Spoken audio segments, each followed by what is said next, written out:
All right, and we are live. The last word with LordCognito and Ebontis, fresh off that Friday evening campfire.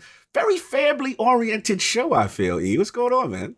Well, we've got story stuff to talk about, Sandbox things. We've also got lawsuits and other fun stuff, crazy topics today, but we got two awesome gentlemen joining us on the podcast tonight. So I want to pass it back to you so you can bring one of these gentlemen in, dropping his face into the world, at least that I know for the first time.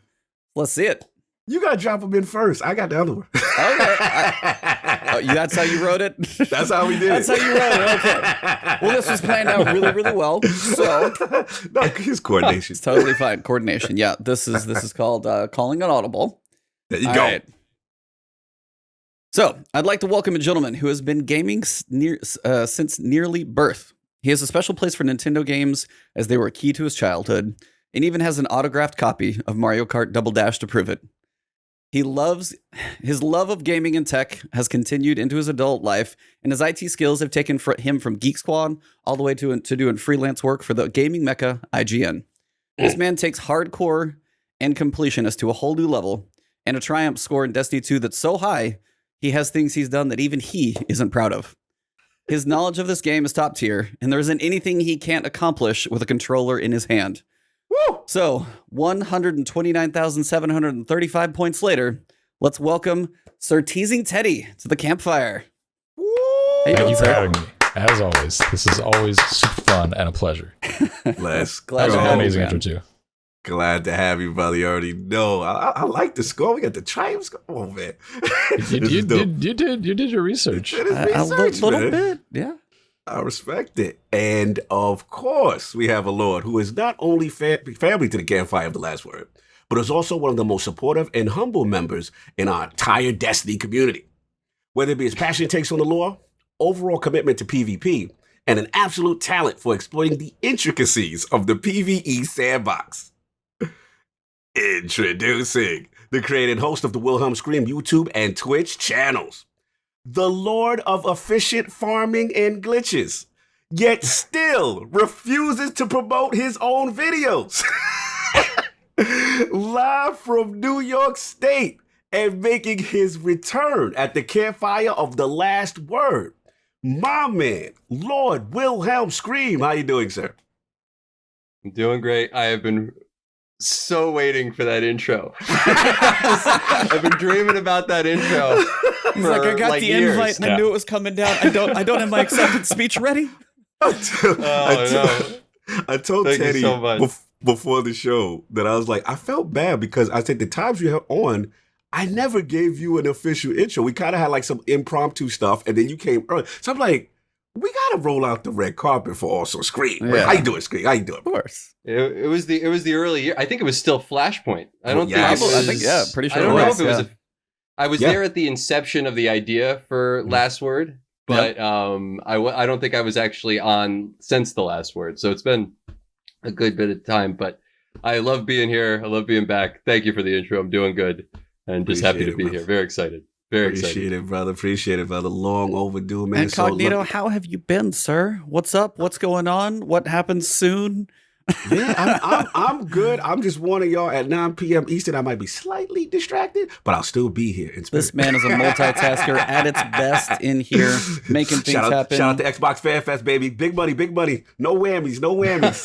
If you understand no whammies, put what follows that in chat, by the way. If you understand no whammy, fill in the blank, and then we'll know how old you are. Yeah, let's know. But I'm good, man. I'm good, man. A lot of stuff going on, and Destiny's a lot to talk about. I know, E, you did a video, right? There's a lot going on, man. I literally did 3 videos in 24 hours. Wow. I literally broke up the TWAB into 2 things because I recorded part live on stream, and then I was asking chat, and I was like, should this be 2? And they're like, 2. I'm like, okay, we're making another video, and did the next topic, and then we did Zer. Then this one's gonna go up, so we're gonna have like 4 videos on my channel. Probably too many for YouTube to know what to do with. So if you guys do watch them, thank you in advance. But we covered a lot of topics out there. We're in this weird downtime because I tweeted to the group DM that we've got out there, and people are doing speed runs to Zer. Yo. That's where we're at in Yeah. Destiny So, yeah. right now. So, That is right what now. people are doing. Sweatsicle has been doing that for like the last 3 weeks. I think he started a trend. I don't know It's who did it cracking first. me up. If it was I was him like, or Fallout. I even but saw Sweats and he was doing it and he was like, he got to the he's like had like the fist pump he was so moment proud and of everything. it. Oh, it's ridiculous. Yeah. So that being said, how much have you guys been playing Destiny in the past month or two or anything of that nature? Like how much have you guys been playing Destiny recently? And this isn't to call you out. This is honestly just the state of where we're at. Yeah. Start with Teddy. I played yesterday for the first time since the first day of Festival of the Lost, which I played the entire first day. And then before that, I hadn't played until the end of Solstice of Heroes. I am in a place where I don't want to play this game. Shout out to Teddy. It's not a lot to do. Like, I mean, the intro lives up to it. Max triumph score. He's literally actually done it all. That's not figurative. That's literal. And yeah, there's not much left for you right now in the waiting time. What about you, Scream? How much have you been? You've been finding weird, funky glitches, trying to break the game before they fix it all? I'm trying to, but I think I've either found them all currently or they've gotten rid of any of the fun stuff. Like there's some little things here and there. There's always like a little that might farm, be a theme we bring up later, but we'll get there. Yeah. But it's like bounty hoarding doesn't really seem to be like it's gonna like that would be what you were doing right now. So it would be like trying to figure out the most efficient way to farm out all the bounties, but there's no point in doing it. So it's like even farming out certain gear, it's like you have everything. Like you can go to the recaster and you can turn in a whole bunch of stuff, but if you don't have it all by now, then like, I mean, you can go do that certainly, but it doesn't really give me a lot to do necessarily. So I've been playing. I play every week. Usually at reset every Tuesday, I'll get on for like a couple hours just to sort of see like, all right, what's the flashpoint this week? Even though I don't think they call it the flashpoint anymore, but what's the planet this week? And yeah, and like the planetary thing is still the flashpoint. That's actually still there, right? Okay, it's still flashpoint. All right. So what's the flashpoint? What's the nightfall ordeal for the week to see if there's like a good time, if it's a good time to run, like 1100, and if there's an exploit for it, I'll do something on that. But I've covered like all of them already at this point, and nobody wants to do anything other than Lake of Shadows anymore. So it's like if it's not Lake of Shadows with double reward, nobody cares. Facts. I get disappointed when I don't see it. I mean, right. That just kind of goes to show where the state of the Nightfalls are at too, and like what people are looking for. Probably some of the worst stuff though is I see people grinding Nightfalls and they're like, lost another 10 what, I can't even remember. It's been so long since I've actually gone for the Ascendant Shards. Yeah, I was like, I saw 10 shards. I got kicked 10 shards out of my Postmaster and I was just like, I want to cry because I know that takes a little while to grind at least. I have been juggling 18 out of 21 Postmaster slots for 6 months.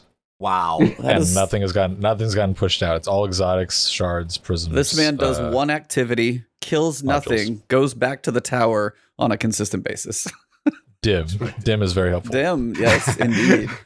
Respect. Yeah, man. That golf ball farming, them shards, man. Like, that's pretty much it. I think for me, same boat. Like, just trying to be efficient as we prep. As we get closer, just making sure the rolls are tight, making sure I got all different variants, of different stuff. I've been hitting the recast up a little bit. But yeah, same deal, man. Same deal. Just not much. But now actually I've been starting to do my getting in the raid farms and stuff like that, and cleaning up. And Teddy would know this. We had a great conversation recently about what's going away catalyst wise, and a good discussion on if you didn't complete Whisper of the Worms catalyst, you better start it this week. Right. But like, is it going to be a situation for people like, I think, shout out to Addict, like he's in a situation where they might not have enough time to complete certain ones, like sleep. He has sleep or similar catalyst. I'm jealous. But it's so many steps. So it's just like, what's going to happen? And it was a good discussion me and Teddy had where it's like, is it going to be removed? The catalyst going to be removed from the gun because it's incomplete? that kind of thing. So it was kind of curious. So finishing up that kind of stuff. Yeah, I was like, for me, I'll log in on Tuesday. I'll do if I can find a group that's doing Escalation Protocol, get my World Line Catalyst. I'm 60% there. Outbreak. I've got a buddy, Mano Destra. He's like, we're going to have him on the podcast at some point later on. He can do that thing in his sleep. Mano, exactly. Yeah, he's working on trying to get 1,000. Forever. 1,000 runs through 0 hours, his goal before Beyond Light, and he's at like 900, I think. Wow. So he's carried Yeah. a bunch of people. He will just like literally do it while he's like watching a show, and he's got like a glitch where he can skip part of it. So he's got plenty. Like the other people, as long as you kill the beginning enemies, he's like boss is dead, and there's like 5 minutes left, and usually like Go under there's the like- barrier, yep. through the wall. Yeah, I've watched him stream it. It's crazy that he goes through. So that one and then Outbreak. So those are my 2 catalysts. But outside of that, like I'm not going for Sleeper. I'm not going for Telesto. Yeah. I haven't really been too bent out of shape not having the catalyst up to this point. So I'm not gonna like, break myself to try and go after like raid grinds over and over, because you can only do those. You can't even like go after those like the exotics anyway. You get one chance a week, and if you don't get it, and I'm like, I'm not that worried about it. Yeah.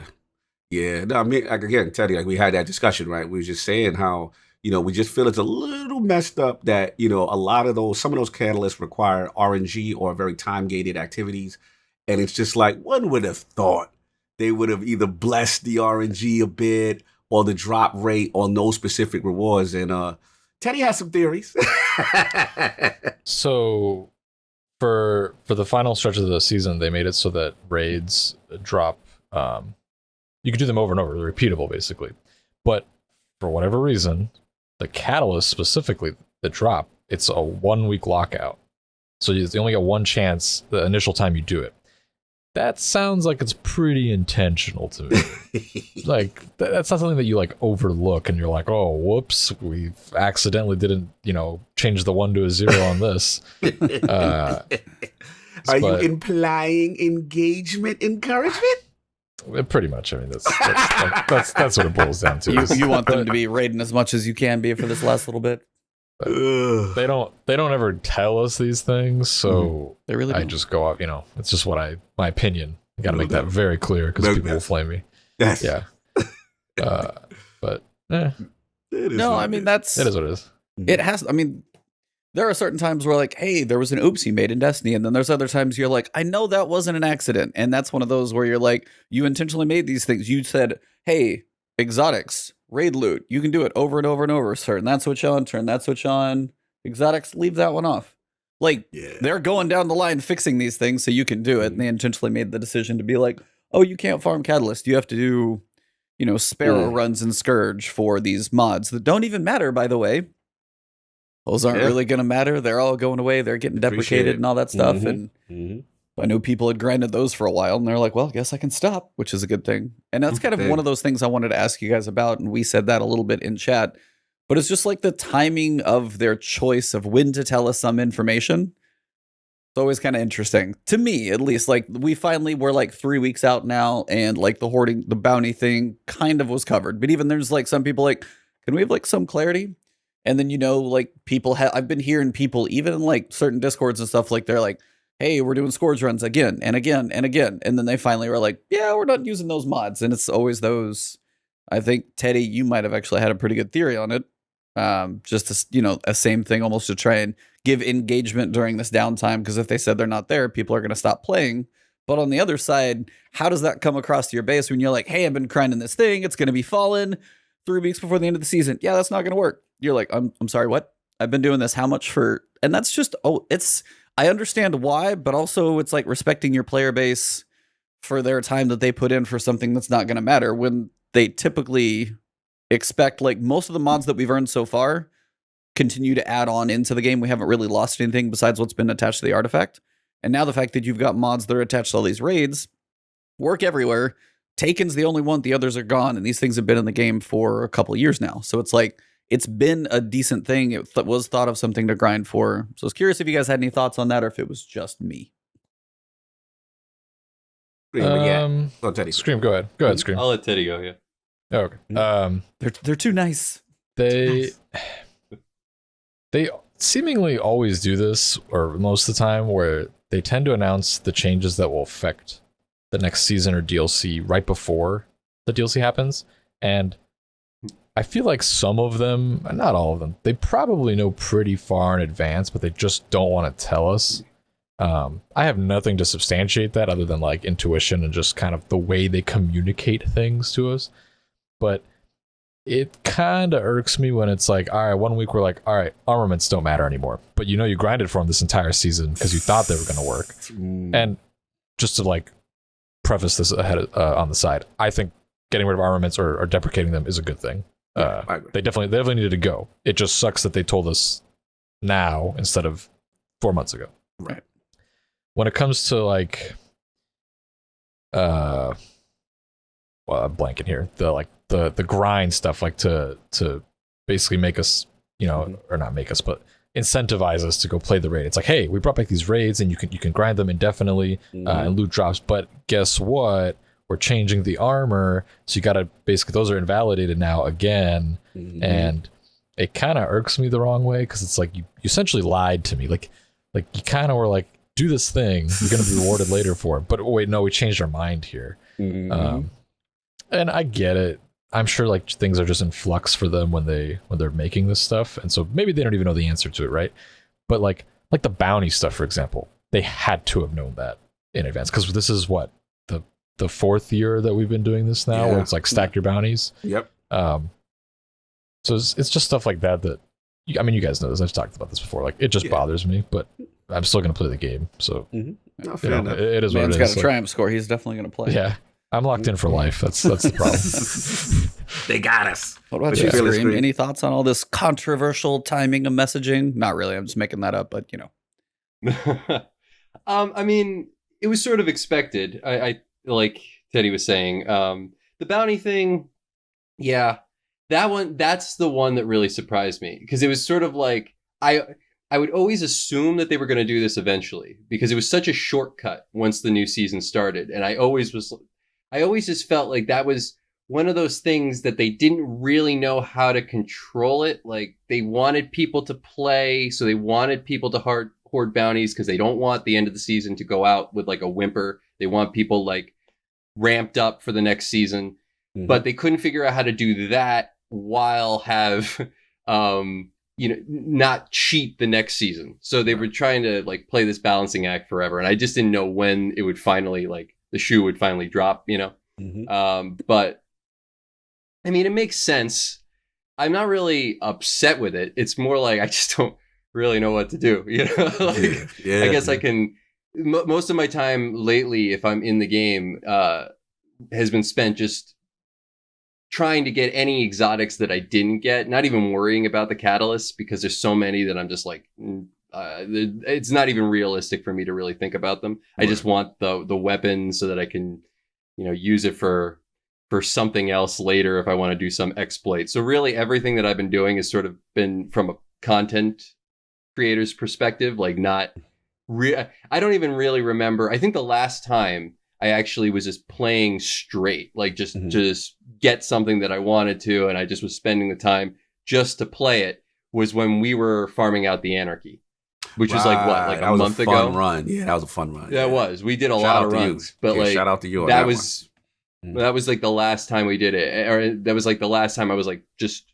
playing just because I wanted to get something. Everything since then has really just been to sort of recap what's going on that week and put out some stuff for people if they're looking for that like last little bit of like really like focused end game content, like those guys who want that 1100 Nightfall ordeal done and they want them all, they want that seal. So other than that, I'm not really upset by it so much as I hope that when they do this later on, that they can figure out a better way to do it, because it's blatantly obvious they just didn't tell us. I mean, it's not, I don't think it's, I don't think it's really, I don't think they're fooling anybody, at least anybody who's played for more than, 6 months. No, like they did this. They don't really know how to do this properly, so they just didn't tell us. Yeah. Shout out to Cat Daddy in the chat. He said good times. He talked about those Anarchy runs. Thank you, Cat Daddy. Yeah, Cat Daddy's in the bill. Yo, again, Scream, shout out to you, because to be honest with you, man, I gave up on Anarchy. I was like, I'm never gonna get that. I just literally, and it was just Scream and the crew. They like, yo, the clan's in here, man. Get in here. We're doing runs. And yeah, dude, like, we just farmed it. I think what was the thing? I think what was happening is only a couple people were getting it, and then I think I said someone else opened the chest first, and then maybe the other people who haven't got it can get it. Right. And it worked out that time. And it was kind of funny. But shout out to Shout out to Cat Daddy, because he was actually the guy who had the checkpoint. He was the one who ringed me up. He's like, yo, I got the checkpoint. And I'm like, okay, we're just doing it. We're going for it. And then people just kept joining in. Addict, like everyone, literally, it was like up from the phone. Yeah, it was like an assembly line of everybody in the clan who didn't have Anarchy. And it was like, yo, let me get a spot. Let me get it. Next, calling get number in 173. Yep, Addict's driving home from work. He's like, what are y'all doing? In the car, I was like, if you don't get in this room, I said, bro, I just got Anarchy. Like, I never thought I was going to get that. So, yeah, shout out to you guys. That was a fun run. Shout out to Sinister the Clan. It was good time. It's always good to have Scream around for these moments. You got your name on my Anarchy and your name's on my Xenophage. Nice. The Xenophage I take full credit for. That one's totally bad.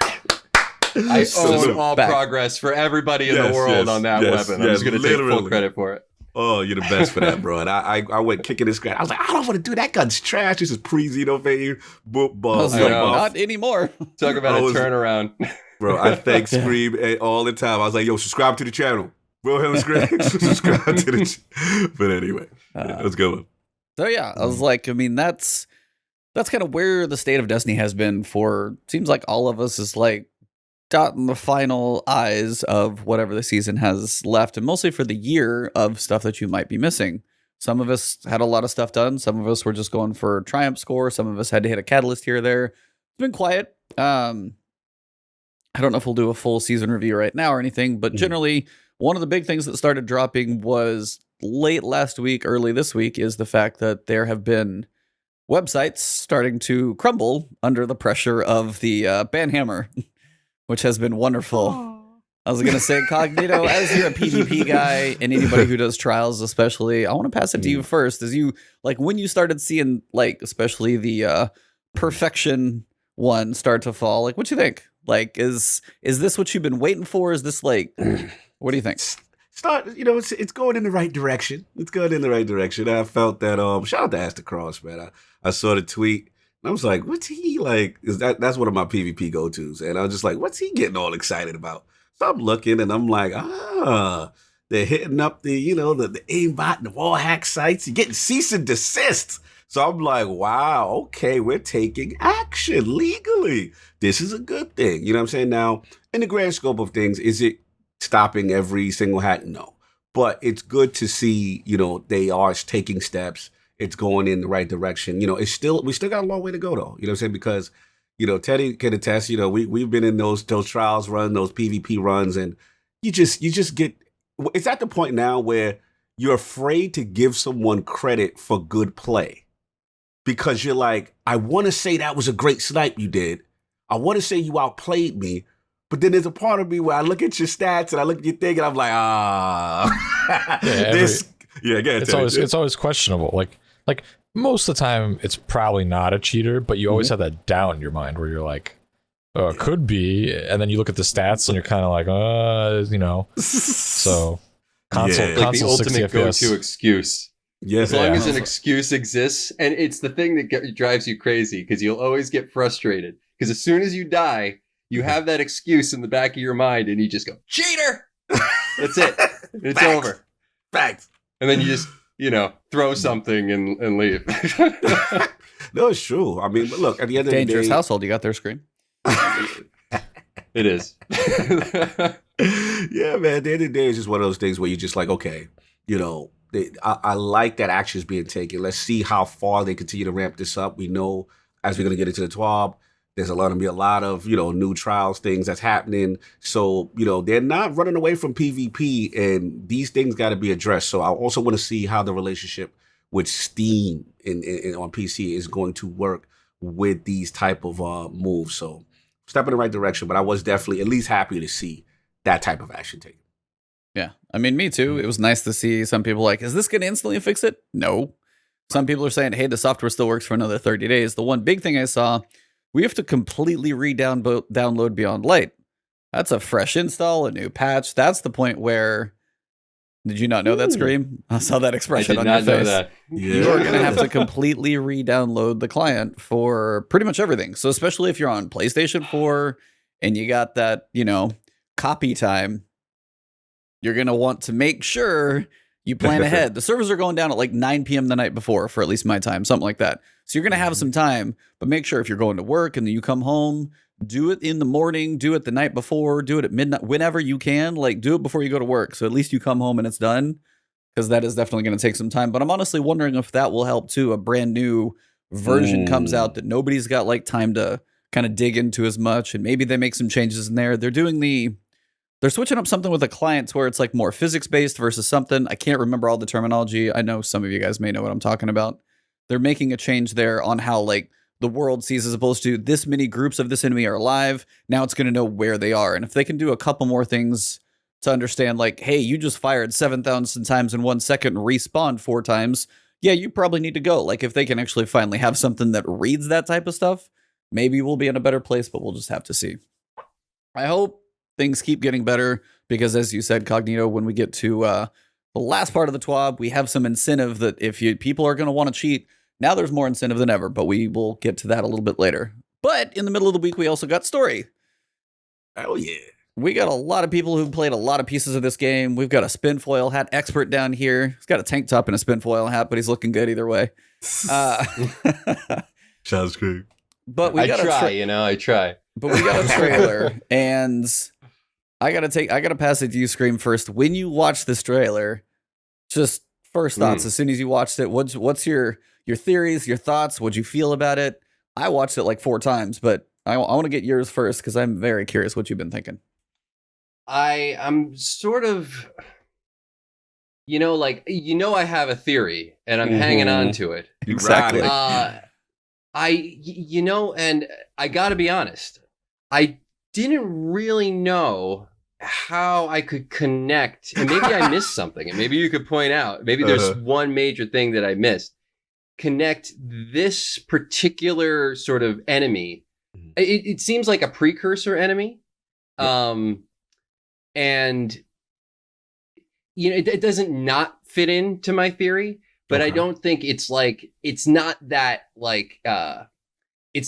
real, specific thing that I thought would tie it all together. There was actually something else that, if you wouldn't mind me just go for it. That's why we got and also let the people by the campfire know what the theory is. We gotta know your theory first. Let the campfire people know. Oh, okay. We holding you to this one. So they need to hear this. Yeah, we need on record what is the theory. Record, so when you're wrong, I'm like, hey, Scream. Yeah, so when we're wrong, we're going to replay this tape, and I'll have a clip. Okay. So can we start the court recorder, please? This is a theory that actually I just sort of ascribed to. It was actually the guy who came up with it is a buddy of mine. Big shout out to my buddy Reaper Guyver. He's been gaming forever, and he's a huge lore dude. He loves Destiny lore and Halo lore. He'll know any lore, even if he doesn't play the game. He gets into the lore.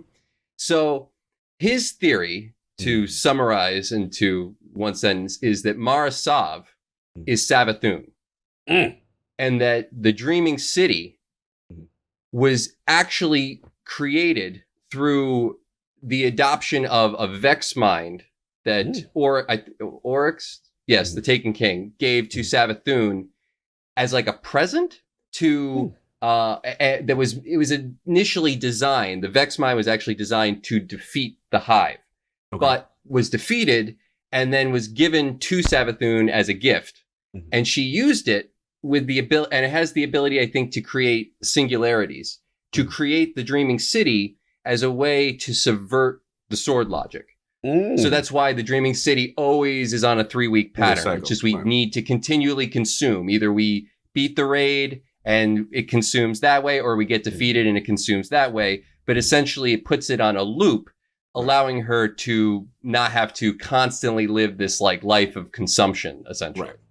But there was something and everything as far as like what we are going to be getting definitely kind of holds into that. Right. As far as expansions are concerned, in the trailer, I didn't necessarily pick out one specific thing that was directly related to that. Right. But the involvement of the Drifter is heavily like tied to that, because essentially Gambit is the same thing. It's like a consumption loop.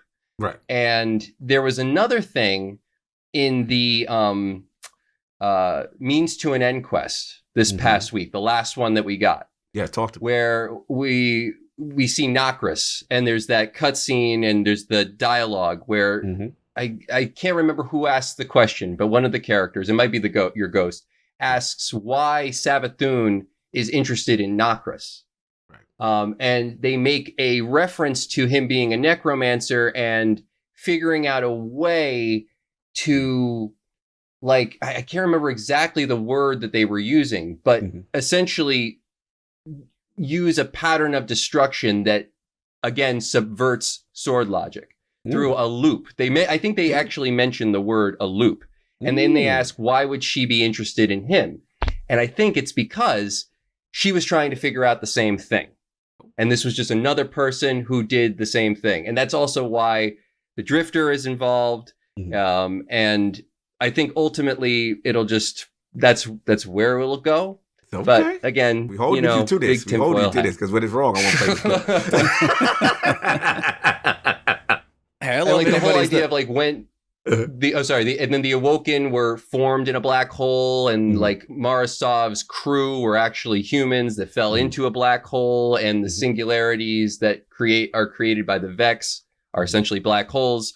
So it's like, and I actually think that's kind of what the darkness is. The darkness is kind of like the worms that control the hive, essentially, or it infected the proto hive. At least that's in my mind. And I think what we're facing in the pyramid ships are like that joining of that Vex mind that was created to defeat the hive, controlled by the hive, and that's why you get this. Like, so let me ask you a quick question: with this Beyond Light story reveal trailer, based on what you've seen, first of all, your excitement level for it, number one, and then two, based on what you've seen, like, do you feel anything with your theory was shaken, or you still think things can still consistently fall the way you're going? Based on what I think it was reinforced, actually. I think that, everything that I've seen has, though there's stuff that isn't, like they reveal something and it's not necessarily directly pointing to that, there's nothing that points away from that. There's just, like everything, we're going to have arcs to this that ultimately reveal something else. It doesn't mean that the arc from the, the standpoint of like, this is the new enemy, we have to defeat them. Okay, that's all we need to really know right now. Right. What happens at the end of that will probably play into the overarching story. But just based off of what expansions are coming and sort of the characters involved, moreover, that seems to really point to it. And all these little things, like that thing with Nokris, that really, like, I don't know, that really backed it up for me. I wish I knew exactly what they said in the cutscene, but it was essentially saying that this person, Nokris, had figured out a way to, I think they said, subvert the worms. I think that's what they said. Fair enough. Teddy, man, new story trailer. What's going on, man? How you feeling about it? It's a story trailer. Like, I'm excited. Here's the thing. I love Destiny's story. I love Destiny's lore, but Destiny's campaigns are never like, God of War, Last of Us level. And I don't expect them to be that, right? Like, that's not what I want them to be. So I always kind of temper my expectations because they're usually good. Like, they're not bad. That being said, though, like, I feel like, so we know that Destiny's development, especially early on, Destiny 1, its development was very turbulent.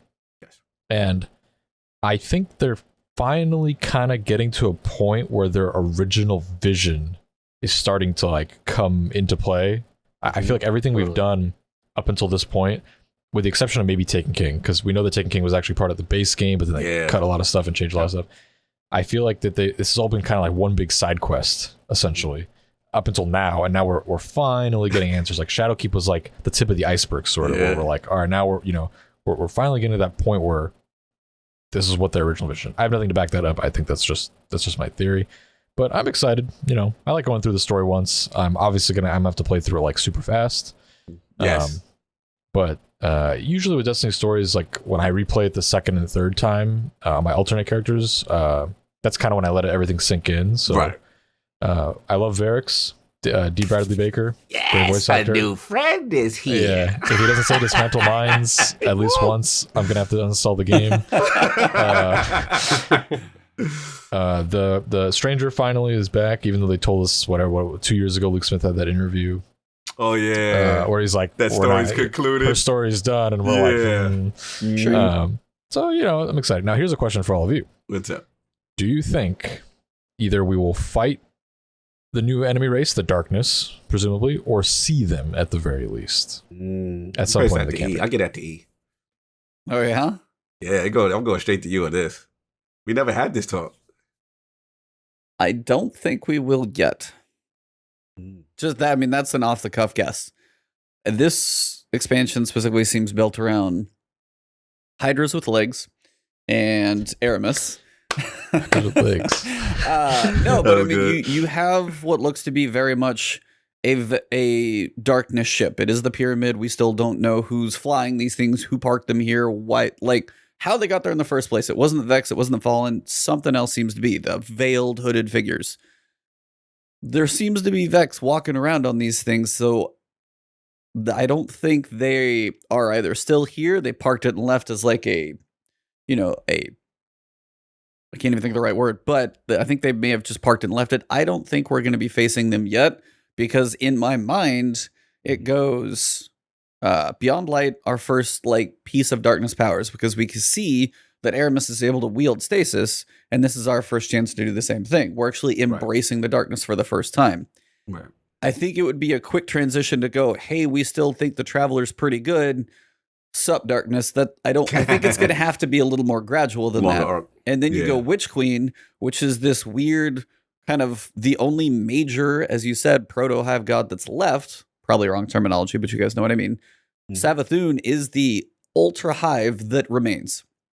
And if we actually get to face her, even listening to Bife, I think he was talking to Unknown Player on their like creator talk. I listened to them for a little bit, and he was just like, I love those the things. fact that we see Savathun is going to be a main enemy. Even he was surprised, because we had him on before a while back, and was like, "Hey, do you think we'll get to fight Savathun?" He's like, "No, I don't expect to see Savathun, because she's going to find some way to be a proxy, use anything else to basically try and have us fight it, not directly her." So the fact that if she's like a direct enemy, that's a surprise. And then my progression then would be Lightfall somehow is when we finally actually face the ultimate, if we do, the darkness, or it's a decision between them. That's where I think it would be. So I think us facing the darkness personally is a long ways away, and that's a very long answer to get there. So who's next? I'll jump in. First off, story trailer, definitely excited to see. Liked, I'm with Scream in that Aramis is definitely one of those precursor kind of enemies. You know what I'm saying? That, I know it's not just Aramis and stuff, but this is what they're building us up for right now to get us all geared up.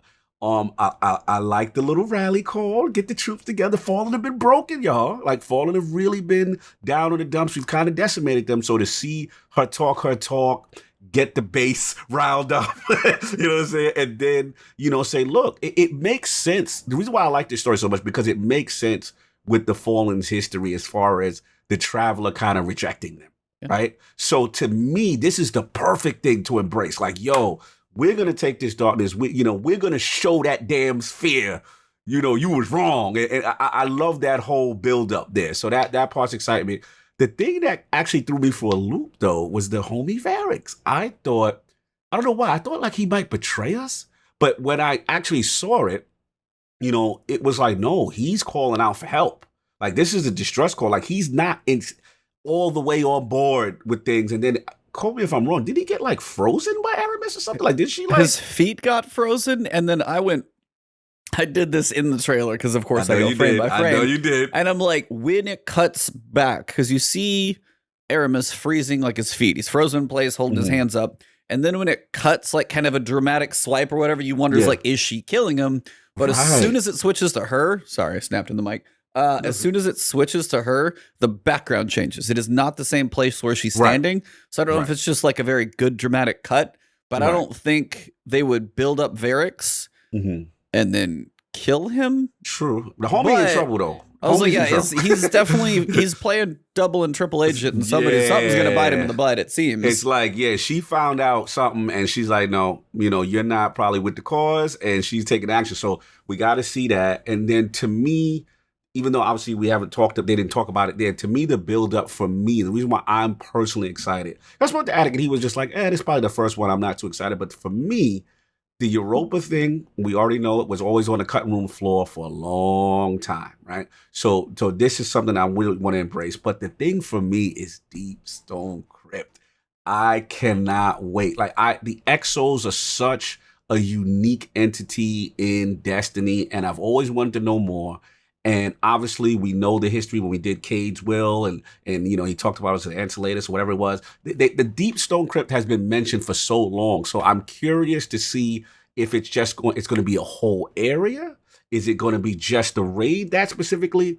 But that's the part that I'm actually more excited for. I'm with Scream. This is the fake out. Like, we know Aramis, we're beating Aramis, we're taking your darkness. Okay, what's after that? Is it going to be a Dreaming City situation where they open up this whole kind of thing? Like, that's the part that excites. And I know Bungie, I feel they holding on to that. They're doing this little diversion, this misdirection to act like this is the only threat. And that's the part that excites me. I was like, for me, my only thing is the best expansions that we've had have had good villains, per se. You had Oryx built up as the dad of Crota, who we fought in Regicide, and he was the main raid boss, and there was this awesome through line. Taken King is one of the best expansions. Forsaken, also up there. You have Uldren, who ends up killing Cade. Spoiler alert if you aren't paying attention, sorry. Sorry to like. But, he kills Cade, then we get the Dreaming City, and then it's Riven, who's the wish thing, and then that's behind the thing. There's a big through line. My only worry is that they're giving us a trailer to a villain in Aramis, and they're going to do exactly what you said they're going to do. They're not going to. I expect it because that's what they do. Because they've killed hive god, like worm gods, in the third story mission. Soul in a strike. And we kill them over and over in a strike. But on the other side, it's also they're building up a villain. They're giving her a backstory. She's getting these stasis powers. All I want is her to have a little bit more than just like 5 story missions and we kill her. If that's all it is, I know that's what they typically do, and I that's where my expectations are. But I would like to see them do something different to give this villain a bit more life. Because when we have a good villain, any movie that typically has a very good villain typically is usually a better movie. Because if you have a crappy villain, the protagonist isn't chasing too much and doesn't have a big struggle. Joker's like The Dark Knight's one of my favorite movies because the Joker is so well done. And that's the thing is like we're actually getting to see a little behind the scenes of Aramis and the struggle of what she's going through and what she's trying to put back together and put the fallen houses together. If we go through all this and be like, all right, I finally got the houses, we've got stasis, we have a chance to show the Traveler who's boss. Oh, we killed you in 4 story missions. That doesn't feel like it's justice for our first tease of stasis and darkness powers. And that's what I will be disappointed, but sadly hit expectations if that's all it is. So in the back of my mind, I'm hoping it's more. But again, I've also played Bungie Destiny campaigns, so it's hard to expect a lot more than that because even Panoptes, who's really cool, we didn't know who he was. I wish we got to see more, but most of those we don't get to see. Right. So I'm just hoping for more. That's all I can say. I'm hoping for more, but not expecting as much. What I call dominance goal syndrome, like this cool introductory, great motivation, great storyline. But then, we got him out of there so quick. I know what you mean. And then Callus just came on the scene. And don't get me wrong, no disrespect to Callus, which is cool. But it was a shame that the arc was so quickly cut down. And I love the Gaul character. I really did. So it's the same thing with Aramis. And, hopefully they buck the trend, man. Hopefully, maybe stick around or something. So I have a theory. Go for it. About Aramis. Let's get it. I don't think she's actually a villain. And I think that's the spicy. That's the switch. I think we might fight Aramis, but I think in the end, Beyond Light, or at least this first part of the next expansions, is a redemption story. I think it's all a redemption arc. At least if you want to go from a good, if you're looking at it from a purely narrative structure, meaning if you want to, and I don't know if Bungie necessarily does this, but I feel like they're getting better. I was this is Bungie with they're getting better. Coming from a script writing background and a film, I went to film school, so it's like I know that sort of that 3 arc bit, and in my opinion, what you see at the end of this is you see a character who has been betrayed. The Fallen were betrayed. They were essentially us before we were us. They're scarred from that whole experience. They're trying to gain back some, semblance of their worth. They're broken. So they turn to this new thing. Mhm. I don't think it's quite what they, hope it will be.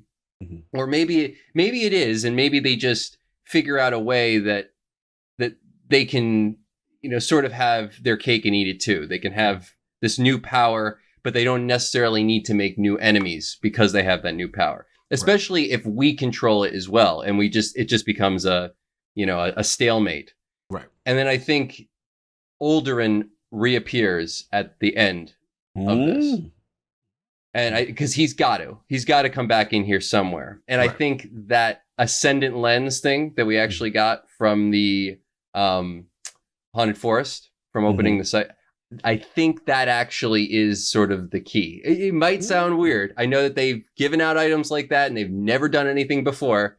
But I think in this case, that one little item is going to be majorly important. I think it's a clue that where we're heading, and where we're heading is we're heading back to the sort of Dreaming City Marasov Alderaan story arc. Not now, but at the end of this. Okay. So I think that's where it culminates. It's like we get a new ally, we get a new ability, and then we get a return of a character in Alderaan. And then we push that. It's like we're getting we're getting the band back together, but then we're kind of rallying all allies that we can. I actually think you might even see like the Cabal somewhere join up with us in this, somewhere along the lines. Because I don't think they're inherently our enemies. I think they're just pursuant of what they find to be a mutual enemy. Gotcha. Okay. I don't know. Well, we got the theories, got the thinking caps out, man. It has been documented. Court reporter, you can close your book. But the website has a couple little pieces. I'll just read them off. It says, "The coming storm, a growing divide echoes in our collective unconsciousness. Precious gifts bestowed by the traveler, unspeakable evil brought forth by the pyramids. A division spreads and distrust grows between alliances long thought unbreakable. The truths we hold dear will be questioned. Guardian, is there more to the darkness than we thought?" So there's a little bit about, if you go to the Bungie website, I won't read all of these. That's kind of a cool little thing just to put in the back of your mind. Because as you're saying, who's good, who's bad? We still have the wonder of like, when we saw the darkness at the end of the story trailer in Shadowkeep, and they spoke to us in our forms, we still haven't seen them. We will be your salvation. Savathun's been trying to block us from actually communicating with the darkness, with the tree and Eris and all of those pieces. So there's this weird, they're not what they seem, but again, it's like two sides of the same coin. Is the traveler as good as they say?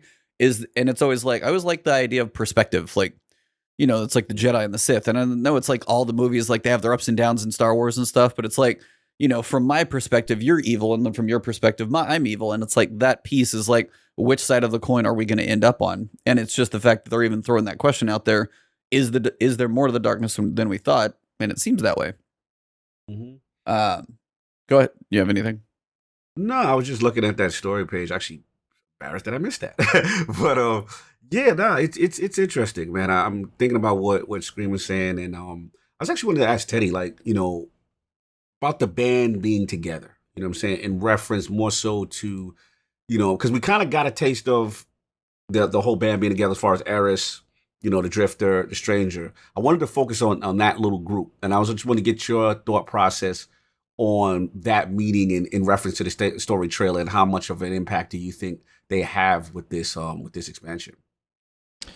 I think in one of the trailers, not the most recent one, the Stranger looks like she's the vendor. Like the way the camera cuts to her, it looks like she's just standing there and you can go talk to her. So I'm assuming we're going to interact with her enough. And obviously Clovis Bray is a big part of this whole thing. So, and that's why they brought Anna back, because Anna's a big part of that.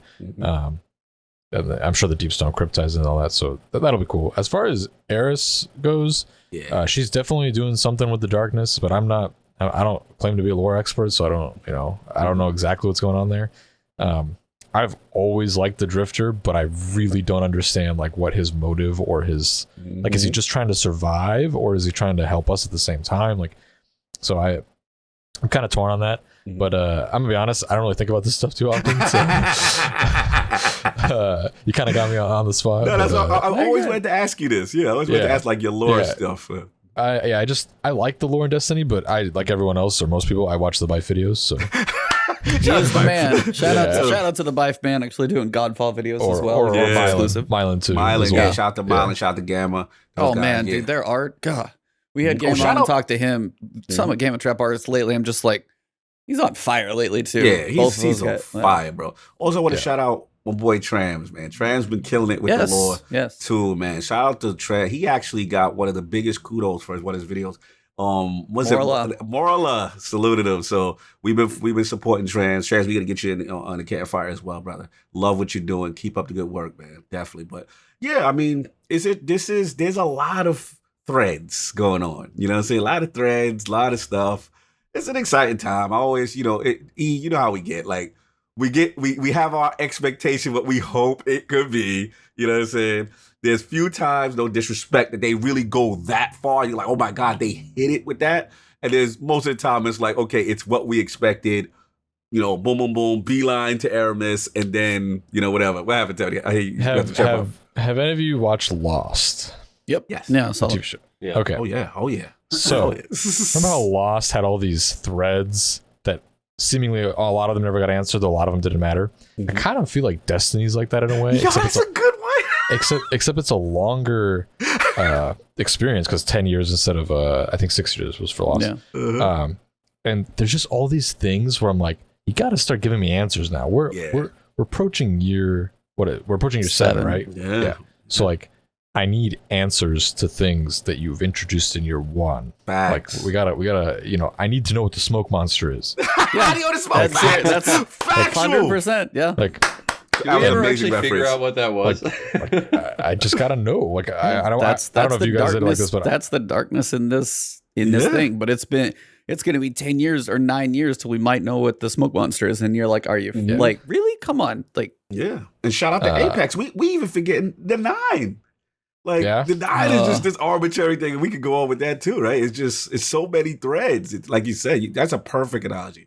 There's just and I don't know if you guys did this like I did, but I watched Lost as it aired, like every absolutely. week. I've seen every week. I definitely caught it later. Yeah, and I waited. I watched the first season of Lost, and then I watched the last episode of Lost, and I was like, okay, that's fair. Like makes sense. Everything in between, I really didn't need to know. 1 through 3 was probably better than the rest, but Yeah. I think the first 3 were the best, but that's kind of I feel like we're at that point where, like, I just tell me what things are. Like, I don't need this like tease anymore. This like grand reveal at the end, but that just makes more questions come up. And as a side note, because we're talking about this earlier, I forgot to mention this. How do you guys feel about fighting the Fallen in their 4th form? Oh yeah, it is their 4th form, isn't it? Because we've had Siva and Taken and now Ice. Sorry, Cosmic Ice. Stasis. Stasis. Yeah. And Scorn. But Scorn too. That's the one. Scorn. Yeah, that's right. Dead right. Fallen, Live Fallen, Look, Zombie man. Fallen. Look, man. They're desperate, man. Resources, Trying man. everything they can. Exactly. Spit and glue. They hold the fort down. I can't get mad at that one. I get it. We got expansions. We got a seasonal format to adhere to. We got to stretch this thing out, man. Ain't that much in the cupboard, so we got to remix. I was like, at least for me, for Fallen is something like they feel. This one seems cool because they are almost on, as you said, they did have, like, the Traveler was with them, like, basically bailed on them and helped us out, and we're kind of see what that's like.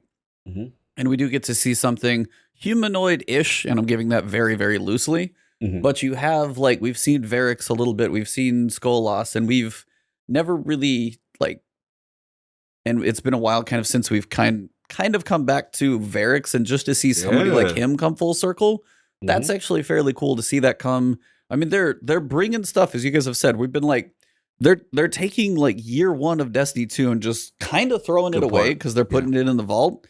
And then you have like year 1 with the Stranger and year 2 with Oryx, and that connection kind of does seem to have gone through because that's going to connect to Savathun later on. And then we have the Prison of Elders now coming back in year 7. Mm-hmm. Like they're pulling some of that old stuff out, and there's this weird like stuff in the middle where we're not going to use it.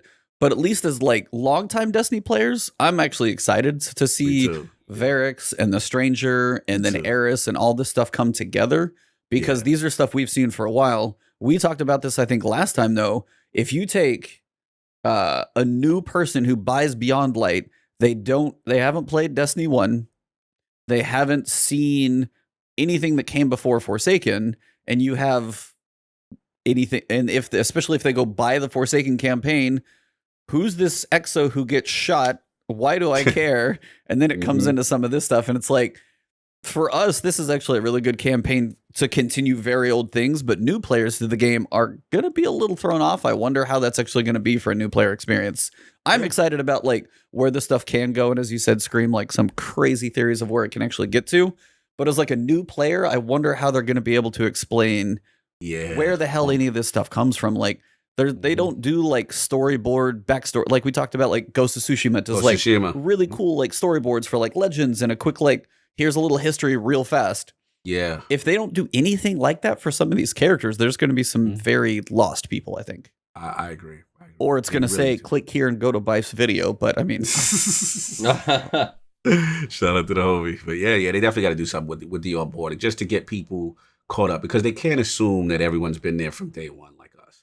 They just can't. You know what I'm saying? There's people that not going to have any, they're not going to understand the significance of the Exo Stranger being here, right? It's going to have no context. It's just some random Exo chick. Like, again, so it's on Bungie, right? Like you said, perfect example. Storyboard, or even when Destiny 2 first launched, and well, they kind of did it for the people that were returning players. Like, okay, we defeated the great Oryx. We did this, then we did. Like, they need that to get, like, if they want to take their narrative seriously, right? Yeah. If they don't want to do patchwork and putting it together, you need to do that kind of stuff, because you do have a great foundation. You do have a great story here. It's just a matter of telling it correctly. So we'll see. Hoping that. Yeah. I was like, there's a little character tidbits on those pages. It mentions like Varix, after helping Uldren escape the Prison of Elders, Varix has only recently emerged from hiding, an uneasy ally in the fight against Aramis. He is a shrewd opportunist who wants to do good, even if his choices are always suspect. And that kind of nails it pretty well. We don't trust him. He's not completely bad. Apparently he helped Uldren escape. So he's like, he just does stuff for his own self, but he doesn't have a completely crappy heart. Yeah. So it's like, sometimes it's in the right place, but like if his motivations win, that's what's going to happen. He's an odd duck. And then you've got the Stranger. A mysterious Exo has not been seen since the fall of the Black Garden.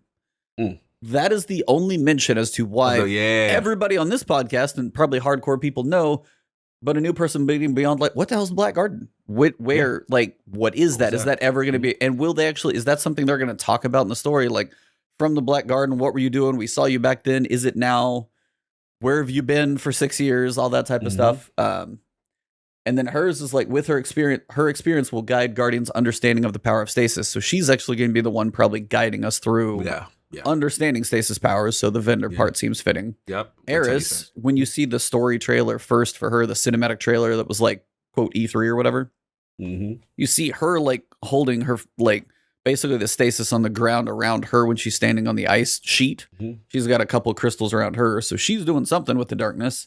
And then the Drifter, as you said, smooth talker, good or bad, we'd never know. So, I mean, we've got some cool, like, we have some cool characters. I keep calling them the anti-Vanguard because it's 3 people all related to the darkness in some way, kind of broken off from, like, the ways of the light. But, I mean, I also didn't know, it says a survivor in Unspeakable Horrors. Eris is a former hunter. I did not know she was actually a hunter. Really? Yeah. I didn't actually catch that at some point, but yeah, she is. So, I believe the Drifter is also a warlock. Yes.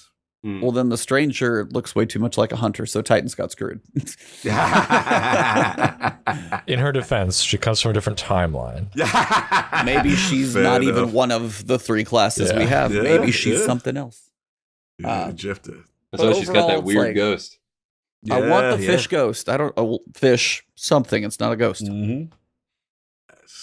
But yeah, man, I'm hyped. I was like, overall, it's like, I want to see where the story goes. I hope they give it just a little more. It's got to be I would love to see it kind of in the level of the Taken Kings and the Forsakens, because if it's like Curse of Osiris and Panoptes or Zal and Warmind, I am going to be bummed because they're actually giving a trailer to a villain, and we haven't had that in a while. So feels like it deserves a little bit of something. So yeah, that's the first thing that happened. And then, as we knew, the Sandbox was coming. Now, this is where Cognito, I know, Crucible Man, Teddy, playing a little bit of everything. He's unbroken amongst everything else. He has it all. And Scream, of course, holding his own. I'm the schlub in PvP in this group, damn.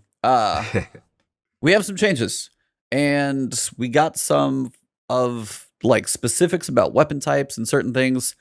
Before we actually dive into specifics, did you guys feel this was like the Crucible Sandbox like TWAB, or was this like the general Sandbox TWAB? What you guys feeling? I know how I feel.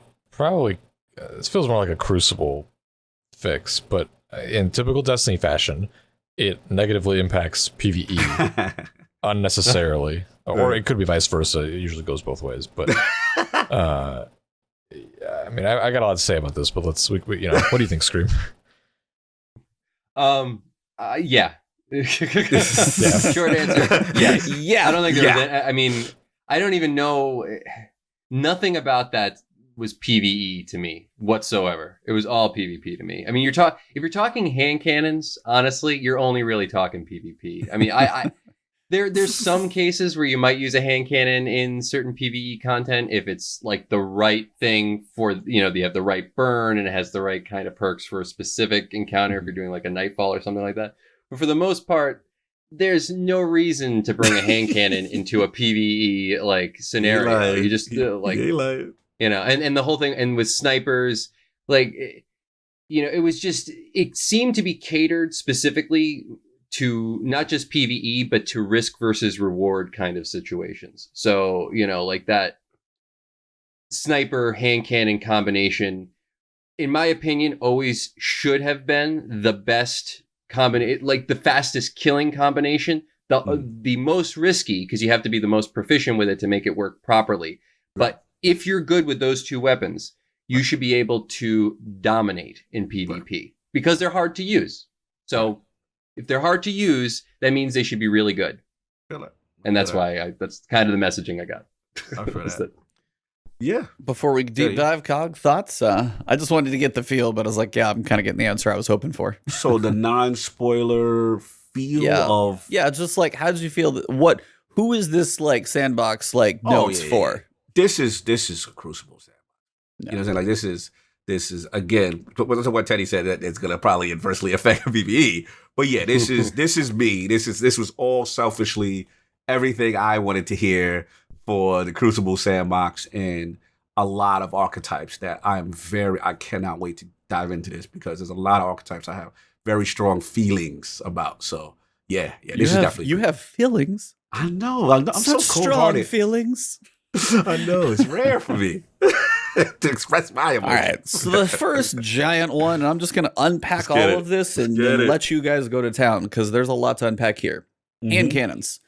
So they're making changes to give hand cannon subfamilies more diversity and more reasons to use each. Aggressive. Now, by the way, if you guys don't know, aggressive and then the number that I put next to these, they're the same thing. So it could be RPMs like 110s, 120s, which are now the same, which is a thing. 150s, 140s, 180s, or lightweight, adaptive, aggressive. They have different names. They all mean the same stuff. So I'll try and say them together. Aggressive frames. These are your 110 RPM hand cannons, are now 120 rate of fire hand cannons. They broke out aggressive hand cannons, allowing custom tuning of stats. For example, damage fall off for a full range bar is now starting at 32 meters. That's aggressives. And they have kind of a separate stat workout as opposed to the other hand cannons. Adaptive and precision. This is kind of everything lumped. Range stat now has more impact on minimum damage fall off for both archetypes. Damage fall off for 100 range. And what they mean by that is if you have your range bar fully maxed out, if you're ever able to do that to your gun, this is what it means. Damage fall off for 100 range now starts at 25 meters instead of 20. So the damage fall off starts farther out for all of these hand cannons. Precision hand cannons, your 180 rate of fires, have a magazine scaled up by 37%. These are your fastest firing hand cannons, 37% more ammo.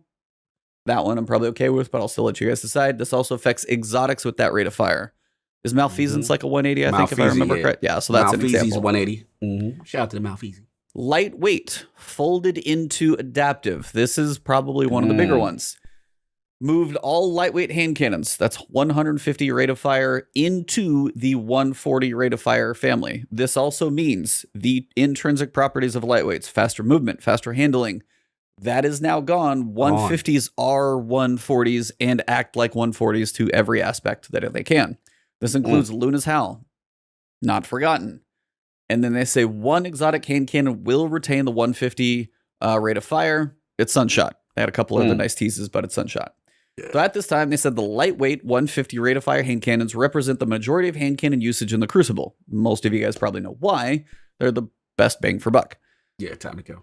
While we experimented with many different ways to even out lightweights and adaptives, lightweight hand cannons consistently retained a faster time to kill. As such, we opted to equalize the rate of fire. We selected 140 rate of fire as it is fairly balanced in the Crucible sandbox. It gives other weapon types more time to breathe between shots, avoids an overabundance of hand cannons with faster TTK than other weapons, and it pairs nicely with the upcoming changes to 600 auto rifles. We'll get to that a bit later. That's everything happening to hand cannons. We got more range. 150s are now 140s. 180s get more ammo. Range is kind of all over. What do you guys think? This is whoever wants to dive in, go for it. Y'all better go because I got a lot. I better go for it, Scream. I'm gonna go first a couple times. Okay. I'll just sort of. I guess I kind of said my piece a little bit already, but just to kind of continue on that same theme, risk versus reward is what PvP in Destiny needs to be. It's what it was in D1. It's what made, in my opinion, Crucible awesome in D1. I loved the Crucible in D1. It's what's made it kind of boring in D2, is that there's just no reason to use some of these weapons. Like, why wasn't a 110, like a 110, right, in the right hands should be unbeatable. It should be not easy to use, but the person who can use it, it should have the fastest time to kill. It should be like, if you hit a body shot with a sniper and you switch over to a hand cannon, it's boom, boom, 2 shots, done. That's it. At a long range. They should definitely, in my opinion, they should have the longest range of any weapon. It's just, that's what it should be. If it's the hardest hitting weapon, then it's got to have the longest range. We'll get to a counterpoint to that later. Continue. But I'll get spicy in a minute. I do think they've done themselves good service in sort of lumping some of these things together. I think that Sunshot will be, because that's the only one that's staying 150. They said that will be sort of a secret meta. Oh yeah! Shout out to Sunshot. I don't know what. I don't think that will be the one that necessarily is best paired with like something like a sniper rifle. I think the 120s now will be like, you're going to see a lot of 120 hand cannons and a lot of sniper rifles. I think that's just going to be the new meta. And, I mean, it's sort of the new old meta, because if you go back to like, I don't know, year 1 D1, that was really what everybody. I mean, the top tier players, that's what they used. Let me back you up a second. I have to ask you this question. What about 150s, 140s kind of rolling in and 150s rolling in together? That specific. I want your feedback. Where are you at? Because you play Crucible a lot. Like where you're at with everything being a 140. I think there might be I think 140s are going to be the roll weapons, meaning you got to find the right stats for them. They're not going to be like out of the box good all the time. I think there's going to be a certain level of like 120s. If you can, like any 120 will be fairly good. Better with obviously the right perks on it to add to aim assist and things like that. But in general, I don't think 140s are really going to be the ones to use. Actually, 150 or 140s might be like the PvE hand cannon. Okay. I think that the 120s are going to be the top tier, and I think that the 180s will sort of be that, like, the weapon, the people who don't use hand cannons but need to complete a bounty for hand cannons. That's what they use. Shout out to those. I know about that. Yeah. I know about that. Shout out to those dudes. So, and then I think the fact that That's the E's favorite Sunshot is the archetype, only 180s. Keep talking. Oh, hell no. I hate He 180s. loves 180s. He was like all excited. should just be referred to as the hand cannons that you grinded forever to get and nobody uses anymore. Or nobody will use anymore. Some people like them. I am awful with them. I can't use them. I always loved them. Like the Lunas Howl, the Not Forgotten. They had, a a good run. 150s. They had a good run. 180 had a little good run for a minute. It was hot Was for a the second. Lunas Howl a 150? They are now. No, I Lunas guess Howl they was a were 180. 180s. They are They were now. 180. They were 180. Okay, yeah, now I they're switched them. 150s. But Mhm. yeah, I did sort of like them. I liked the idea of them. I wish that they had kind of I always thought hand cannons were sort of that weapon that, like, the way you fire it is as much a part of it being effective as regardless of the rounds per minute. And I always thought, like, the 180s were really good, but you didn't feel like you were shooting a hand cannon. You just kind of felt like you were shooting, like, sort of like a pulse rifle almost, to a certain extent, with that kind of you'd always be ADSing. Yeah. You'd hip fire if they got close, but if you wanted to get any range, you were more often ADSing. And like, I always was kind of a fan of that sort of like snapshot sort of shooting in D1, where you would use, it was sort of a trick on like the heavy hand cannons, where you would like aim down sight, but then as soon as you pulled the trigger, you'd let off. And you would get that like added bit of auto aim from like the hip fire and the ADS. And that's, I don't know, that's like, you need that kind of stuff, because that's skill gap right there. Like the ability to use a weapon that's, not blatantly right in front of you, and to kind of get around certain angles of it to make it more effective. That is where skill gap is really, that's where you find it in FPSs. And I don't feel like that was ever really a thing in D2. Like I never really understood where the skill gap laid as far as the meta, so much as just whether or not you were, you had the best weapon at that time, or, you were just a real sweaty on the mouse and keyboard and you could slide and like hip fire shot, like without, any thought behind it. So, that's kind of, I don't know if I answered your question with that, but I do think that like I'm sure you covered it somewhere in there. You covered it. I think 140s might be the PvE hand cannon. Okay. If there is one. Ted. Can you repeat the question? Well, one just It's like, the 180s, the 140s, the 120s is what we have. What do you think about where everything looks like it's going to settle for Beyond Light in the world of hand cannons? Do you like it? Hate it? Cool with it? Want to see how it falls? So I pretty much for most of Destiny's life have not used hand cannons. Oh, wow. Like I'll use like kind of what Scream said. Like I'll use them if the situation calls for that. If that is Bounty's the optimal required thing, yeah, or bounty, whatever, right? But like, or triumph, Yeah. Right. but like I've never had this like fascination with them. Unlike Bungie? I understand why people like them. I think what's really interesting about anytime they adjust hand cannons or talk about hand cannons is that initially in their like very early stages of Destiny 1, you can actually see this in one of the Vidocs. I think it was the first one. Hand cannons were a special weapon. Yes. And so every time they do stuff like this, I kind of think about that and like this long train of decisions that have, or these design choices that have come because they chose not to make it a special weapon. Now, let's move forward to D2 and like catch up a little bit. So D2, kind of what Scream was saying, they sort of eliminated the skill gap and they slowly introduce it back into the game every now and again. And then people get all in a tizzy about it because they're like, I can't, this guy on the mouse and keyboard doing whatever, right? and then they dial everything back again. And I feel like this is definitely their answer to let's dial it back a little bit and let's kind of condense everything, because essentially now there's four archetypes of hand cannons, right? Not counting Sunshot. 120, 180, and 140. Yeah, there's 3 without Sunshot. And 150 still exists technically. Sunshot is but its own thing. Normal hand Three cannons. normal, yeah. Yeah, so they're definitely, they're condensing it down. It's probably, easier balancing. Now, I think what I don't like on paper reading this is that Let's go. This essentially just neuters hand cannons again, mostly for the most part. People are obviously still going to use them. People are still, like Scream was saying, there's gonna be a new. It could be the 120, it could be the 140, whatever, right? What have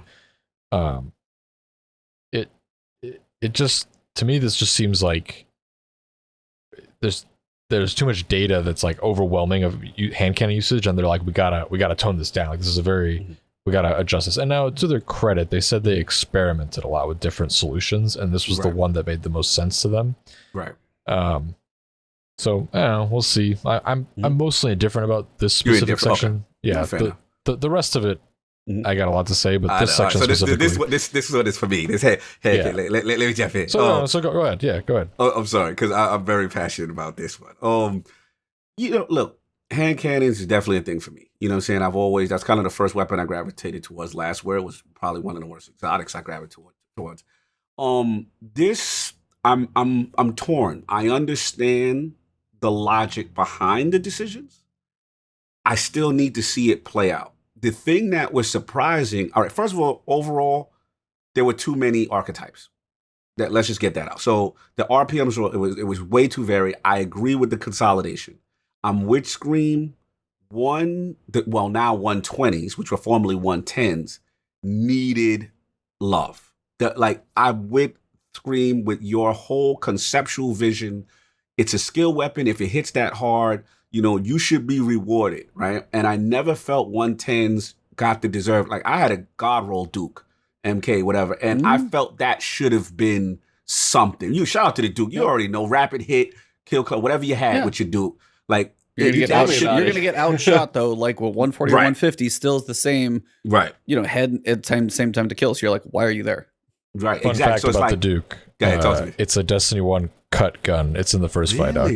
Oh wow! Yeah. It's also the only gun in Destiny 2 that has the same perk tree as a Destiny 1 gun. Well, yes. It is unique. Yep, it is that way. Yeah, man. So, dude, I always felt like, the rate of fire, I might get outshot, but if I pace my shots with how accurate, I feel I should win the gunfight if I use skill.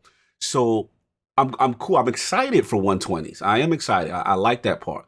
The questionable part where everyone's going crazy on Twitter, and I get it, is the 150. As of right now in the Sandbox, 150 is the hand cannon. If you're not using 150, you ain't doing hand cannon right.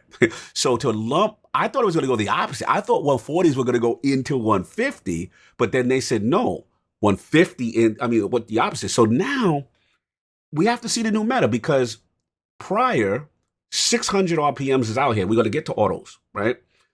The thing that may save this meta before I overreact is, call me if I'm wrong, Teddy, didn't a couple of TWABs ago, hand cannon range, almost the stat didn't matter anymore. Like, whatever you visually saw, they reined it back in, right?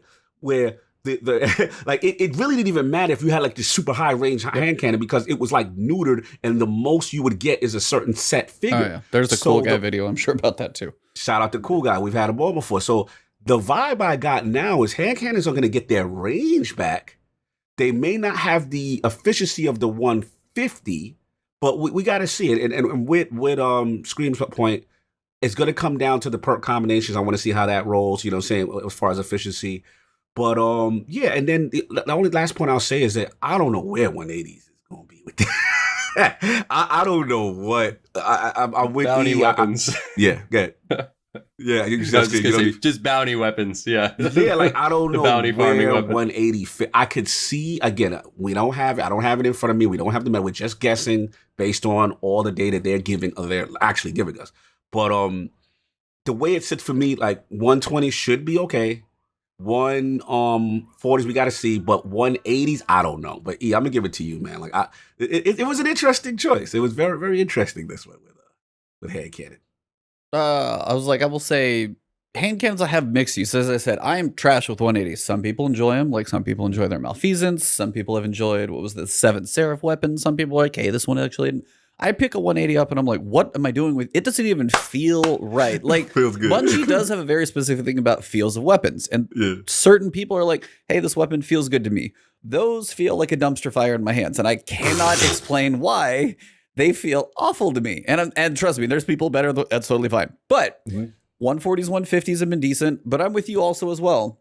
The Duke was always in a weird spot because if they made that a 2-shot, it would have to almost be like a 90 to not be overpowered for time to kill. Because if it was like a 0.6 time to kill with 2 headshots, forget it. Then you're like, okay, that's a problem.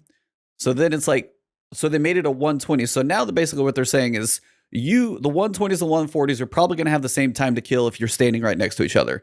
The 120s, you're going to have to play farther at range. Right. That's basically what they're kind of making this to, because they didn't change time to kill, damage numbers, none of that. It's all about the range stat and how those two play. Yeah. And then unfortunately, as you said, like the 180s now, they have more in the magazine. So yeah, I can pull the trigger faster, but the skill on either of those two other ones, even like a 120 is still, I'm with you. It's like, I honestly, as you say that, I don't know where 180s go, especially in a Crucible setting. In a PvE setting, maybe something where it's like you've got more bullets in the magazine, hand cannon still hits kind of hard enough to where you can like single shot thralls or something and you're going around mowing down enemies. Maybe it has a PvE place. Yeah. And that might be why the magazine piece is in there.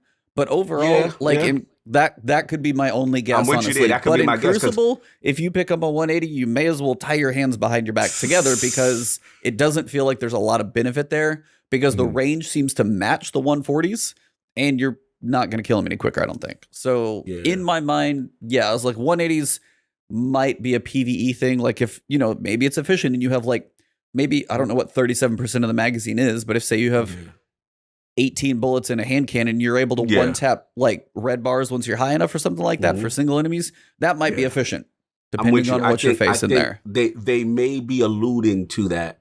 Again, because magazine scaling up 37% in PvP doesn't really do anything. So unless they introduce, obviously sunsetting, we're going to introduce a whole new line of 180s, right?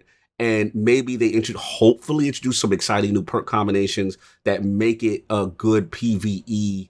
I know. I'm asking. I know. I'm like a new perk combinations. I'm like, man, you have higher expectations than I do. I know. I'm shooting for the stars again. I know. But reload perk and kill damage perk.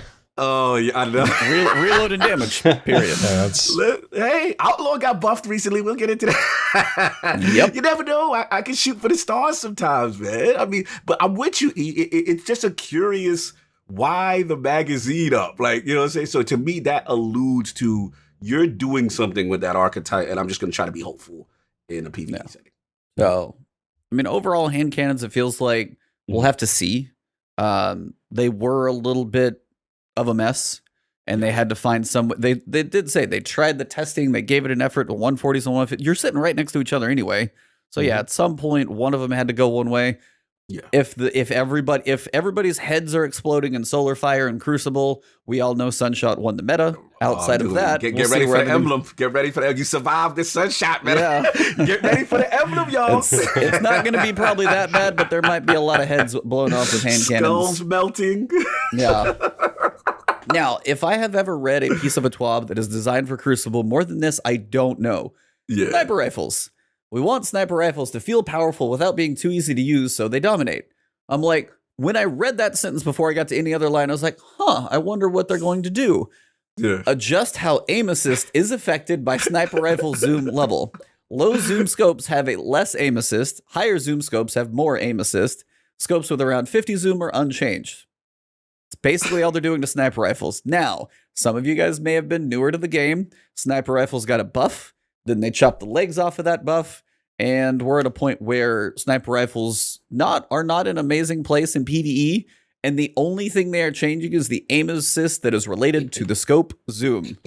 Period. If you're picking up what I'm putting down. Thrilled, E. You don't sound thrilled. I'm going to take this one because, oh my word. So sniper rifles got a 20% buff. Oh, they were actually in the meta. The big giant issue. This is always like, what's the problem or what's the source of the problem? What's the source of the problem? You make encounters that are far away. You can't get close to things, so you force us into using sniper rifles. We're going to make them powerful. Everybody uses sniper rifles. Let's knock those down. Okay, now we have to go use something else, but the encounters are still the same. That's the overall arcing issue. They even at one point when they took the reflection damage out of Sleeper, we're like, Are we going to get a weird, crazy encounter? No, it's a boss floating in the sky. Of course you're going to snipe that thing. Of course. Or a boss that runs away and you have to sit there and shoot it and do damage and chase it down a hallway, but it's faster than you are. Like, they are designed for long-range damage, and yet they don't want us to use sniper rifles. So sniper rifles are no stronger, and this is all... Now, somebody like Mercules, Fallout, cool guy, Cammy, the whole... what is their podcast? Oh... You know what I'm talking about? Firing range? Firing range, yeah. Like the firing range guys, they will like go full ham on what this means for like every sniper. Like, is Beloved good? Is this one suck? Like, what does it mean for everything? That's them. But for me, I read this and I'm like, all right. Yeah. What about you guys? Because that's where I'm at. Dream and Teddy, where y'all at, man? Snipers. Let's take a trip down memory lane for a second. So if we go back to Season of Opulence, yes. What was the PvE meta? It was Mountaintop, Recluse, Anarchy. That's what you put on, and that was pretty busted. That was Recluse at its peak, Mountaintop at its peak. Anarchy hasn't been changed. Factual. Then for Shadowkeep, they were like, we're gonna buff snipers. Izanagi's skyrocketed up to usage. Man, I missed that one. That Anarchy was a run, baby. Anarchy kind of fell out of the meta, and lo and behold, they gave us a boss encounter in the raid where you have to stand very far away from the boss and shoot it with a sniper. It's almost like they planned this buff, right? And then 6 months later, they literally Control-Z'd the buff and just undid the whole thing. And they were like, we're just putting it back to the thing. But then what came out of this was the changes they did to Crucible in Shadowkeep to snipers, which I'm reading this, and aim assist is definitely part of the issue. Yeah. Zooms, once again, like when they announced this like a month and a half ago, is not the problem, Bungie.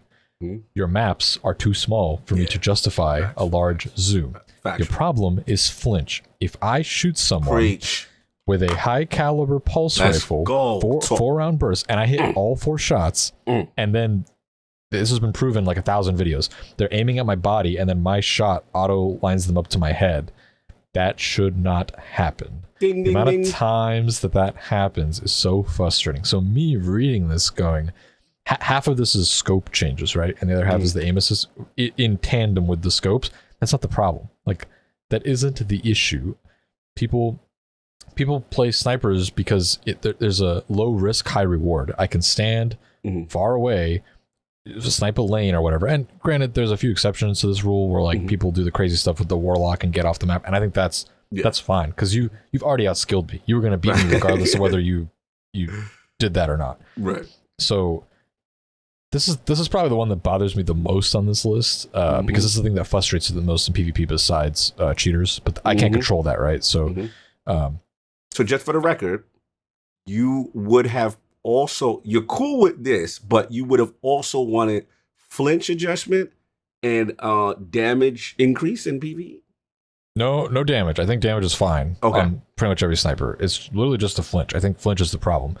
Specifically the issue of like, if I shot them first and they were either aiming like a little bit off of me or at my body, and then they just immediately poke me in the head, I think that just needs to go. Like that doesn't fit with their less skill gap philosophy that they have with a lot of these changes, or in general, a lot of the changes they make. It's almost like you lost the engagement, but we're going to give you a freebie. We're going to thank you. Like that's essentially what it is. And yeah, I mean, that's what I gotta say about it. Like, no, I'm with you, bro. I'm just tired of snipers. I mean, that goes like, that ties so much into like, you had the boss encounter, this thing you have to shoot far away, and it's the same thing you said with the Crucible maps. Like, we're on 6v6s, and we haven't had a map size that's been worthwhile of a long range sniper in D2 period. We started with 4s. Some of those maps are still around, and there might be like 1 or 2 lanes, maybe. Like, I can think of Convergence, I think is the one with the 3 hallways, like the one from D1. Like, that's one I can picture that has long hallways, but yeah, it's like, okay, high zoom scope have a small increase. Where? And we'll get to another archetype that still pisses me off, and that's 2 down, but we'll get there too. It's just like, they make all these maps for, and now you're giving hand cannons longer range. So then if you are trying to snipe, you're going to let this guy from halfway across the map still poke me with a hand cannon when, I'm sorry, and this is where Scream we may differ. I don't care how much of a revolver this 120 is. You're still not probably going to be that accurate from that far away. You should not be able to even remotely be able to like graze me with a bullet if I'm down a sniper scope. Can I ask? Can I push back? What a hand cannon can do? Well, I understand your point on hand cannon distance and affecting that, but like I'm with Teddy here that if I'm shooting a sniper aiming down sights in the face, I should move you off your square. I totally agree. I'm not anti-flinch. I'm totally. Oh, okay. No. I thought you was. Okay. I thought you was pro. Okay. So no. If I have my go figure, I can't tell you how many times I'm like, bam, and I'm like, how do I hit you with 4 shots and you're still on me? You should be like, okay. You should be looking over at the next wall or something. Like there's this little known game called Halo. Yeah, I know. that Bungie made. Scream knows about that. And when you get shot while you're scoped in with a sniper, you know what happens? You get descoped. Yo, isn't that revolutionary? And then the onus is on you as a player to aim that tiny reticle on their head and hit them while you're descoped and while you're being flinched too, if you don't count Halo 1 and 2. Because I think Halo 1 and 2 didn't have flinch on that gun specifically. But why hasn't that ever been a thing that they've tried? Yeah, because then putting on a sniper actually becomes like a choice. It's like a skill weapon. It's not a default. It's like, oh, I have to think about this more than just aim. Get shot, aim assist. Yeah. It's a play style where you're like, I'm gonna play farther back. I'm gonna have a different play style. That's like my special weapon. That's how I'm gonna play that part of like my game. Not slide sniping around. I'm like, I don't even Now, there are people who are skilled and they understand the mechanics of the way the game was programmed. I get it. Drag scoping is a thing in my head that is just broken. And that's just me. That's one of those things like, there are moments I get a shot and I'm like, that should not have happened. I'm with you. And that's one of those things. There are people who like literally I watch like countless highlight reels where they're like, here's the guy, they're aiming at a pillar, they drag it across and they know when to pull the trigger. And I'm like, that's a skill that somebody's like, and that's a thing, and that's a skill. But for me, and I'm 37 years old, so maybe I'm just too old to get it. But like, that's a point to where like, if like that should be a skill. Like you've got it, you see them come out, you move it, you click it. Not like, hey, here they're running, let me drag it across their head and like catch it. You know, like that wide scope net, just grabbing up the aim assist and just boom, pinching your head off. You're muted, sir. You got it. You're the I bag. touched it. I got so excited. I touched the button. Yeah. But yeah, it's like, that's one of those things where like the entire firing range podcast would be like, well, that's just a get good moment. And that's the way the game is made. I mean, potentially that's you decide to play that way or you don't. But like the whole flinch thing is like, if you do put multiple shots into people, I agree. Like if I either move it to where it's not even close, like I'm way over here, or as you said, maybe you hit your entire clip or a couple shots with a scout or, you know, a certain number of shots, like you take them out of that. That would be, I would love to see what that would do. Like you see somebody and that's where like scout rifles might actually have a function at that point. But that would be interesting to see. Just some ways for flinch to actually be a real thing. Scream, how we feeling? Snipers? I actually have a question to add to everybody. Yes. At the onset of beginning of D2, how did everybody feel about snipers then? Because they've changed quite a bit since then. There was a lot of, everybody had problems with them. Obviously they were a heavy, so that was a problem unto itself. But like there was an issue with the flinch. Remember they actually had to like go in and reprogram something with the flinch because it was causing unnecessary kind. Now, is that the kind of flinch that you think would? I don't think that was the best solution to a problem, but versus now, do you think that was a sort of a better meta as far as how they function? Say we had that level of flinch, but they were, obviously they're not heavies anymore. Would that? Do you think that would be sort of a good balance, or do you think? If I could honestly say I remember what that felt like, I could give an honest answer. It's been too long. So long. I was like, I was like, for them being heavies, it's like I don't even remember because they were like they didn't matter then. It was a little too much from what I remember. I'd have to like watch some footage, but I do remember like you'd get discoped or not discoped. The flinch was really bad. Like like someone would shoot you super far away because scout rifles might have. Oh yeah, scout rifles were king right Yeah, there. and you get like one. I remember on Midtown, like you'd be spawning in at A, and some person would shoot you with like one bullet, and you're all over the place. So I think that was a little too much, but the sweet spot's somewhere it's somewhere there. Whenever they did the flinch adjustment, which I think was Shadow Keep, I think that's when it like turned too much. Because you remember when Forsaken came around and they gave us the special weapon slot and snipers moved to the special weapon, they were not the predominant used special. That didn't happen until later. So yeah, yeah, it's good. You just want to get thoughts real quick. So to kind of comment on what you guys said, I absolutely agree with Teddy that as someone who played a ton of Halo, and you needed to be good with a sniper if you wanted to be competitive, and I played competitive Halo. The way that sniper worked, not in I think they changed it a little bit in Halo 5. I can't really remember. I didn't play it that much. It was sort of the same though. Yeah. But that is, in my opinion, the best way to do a sniper in a game. Like you can scope, and if you get shot, you're out of scope. You don't really get a kick so much as you're just not scoped in anymore. Because again, I look at it in terms of what builds skill gap. So if you're able in Halo, something that a lot of people would do, something that I would do all the time, is you would aim down sight, and you would just try to you try to get a sense of where people were going to be. So you needed to know the lanes, you needed to know the spawns. That was part of it. But then you would sometimes just try to get close.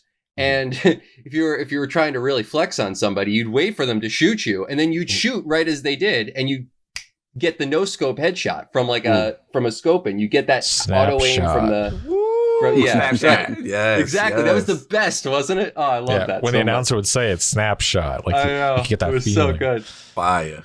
And you had to be able to no scope with the sniper in Halo. Now, of course, it doesn't work that way in D1 in Destiny because you don't have a reticle when you're not scoping. You're not ADSing. That's also kind of, the reason that the slide sniper is like slide snapshot sniping is like so popular is because there is that little bit of flinch. And if you slide and you're low and somebody shoots you, the kick is going to go right up to the head.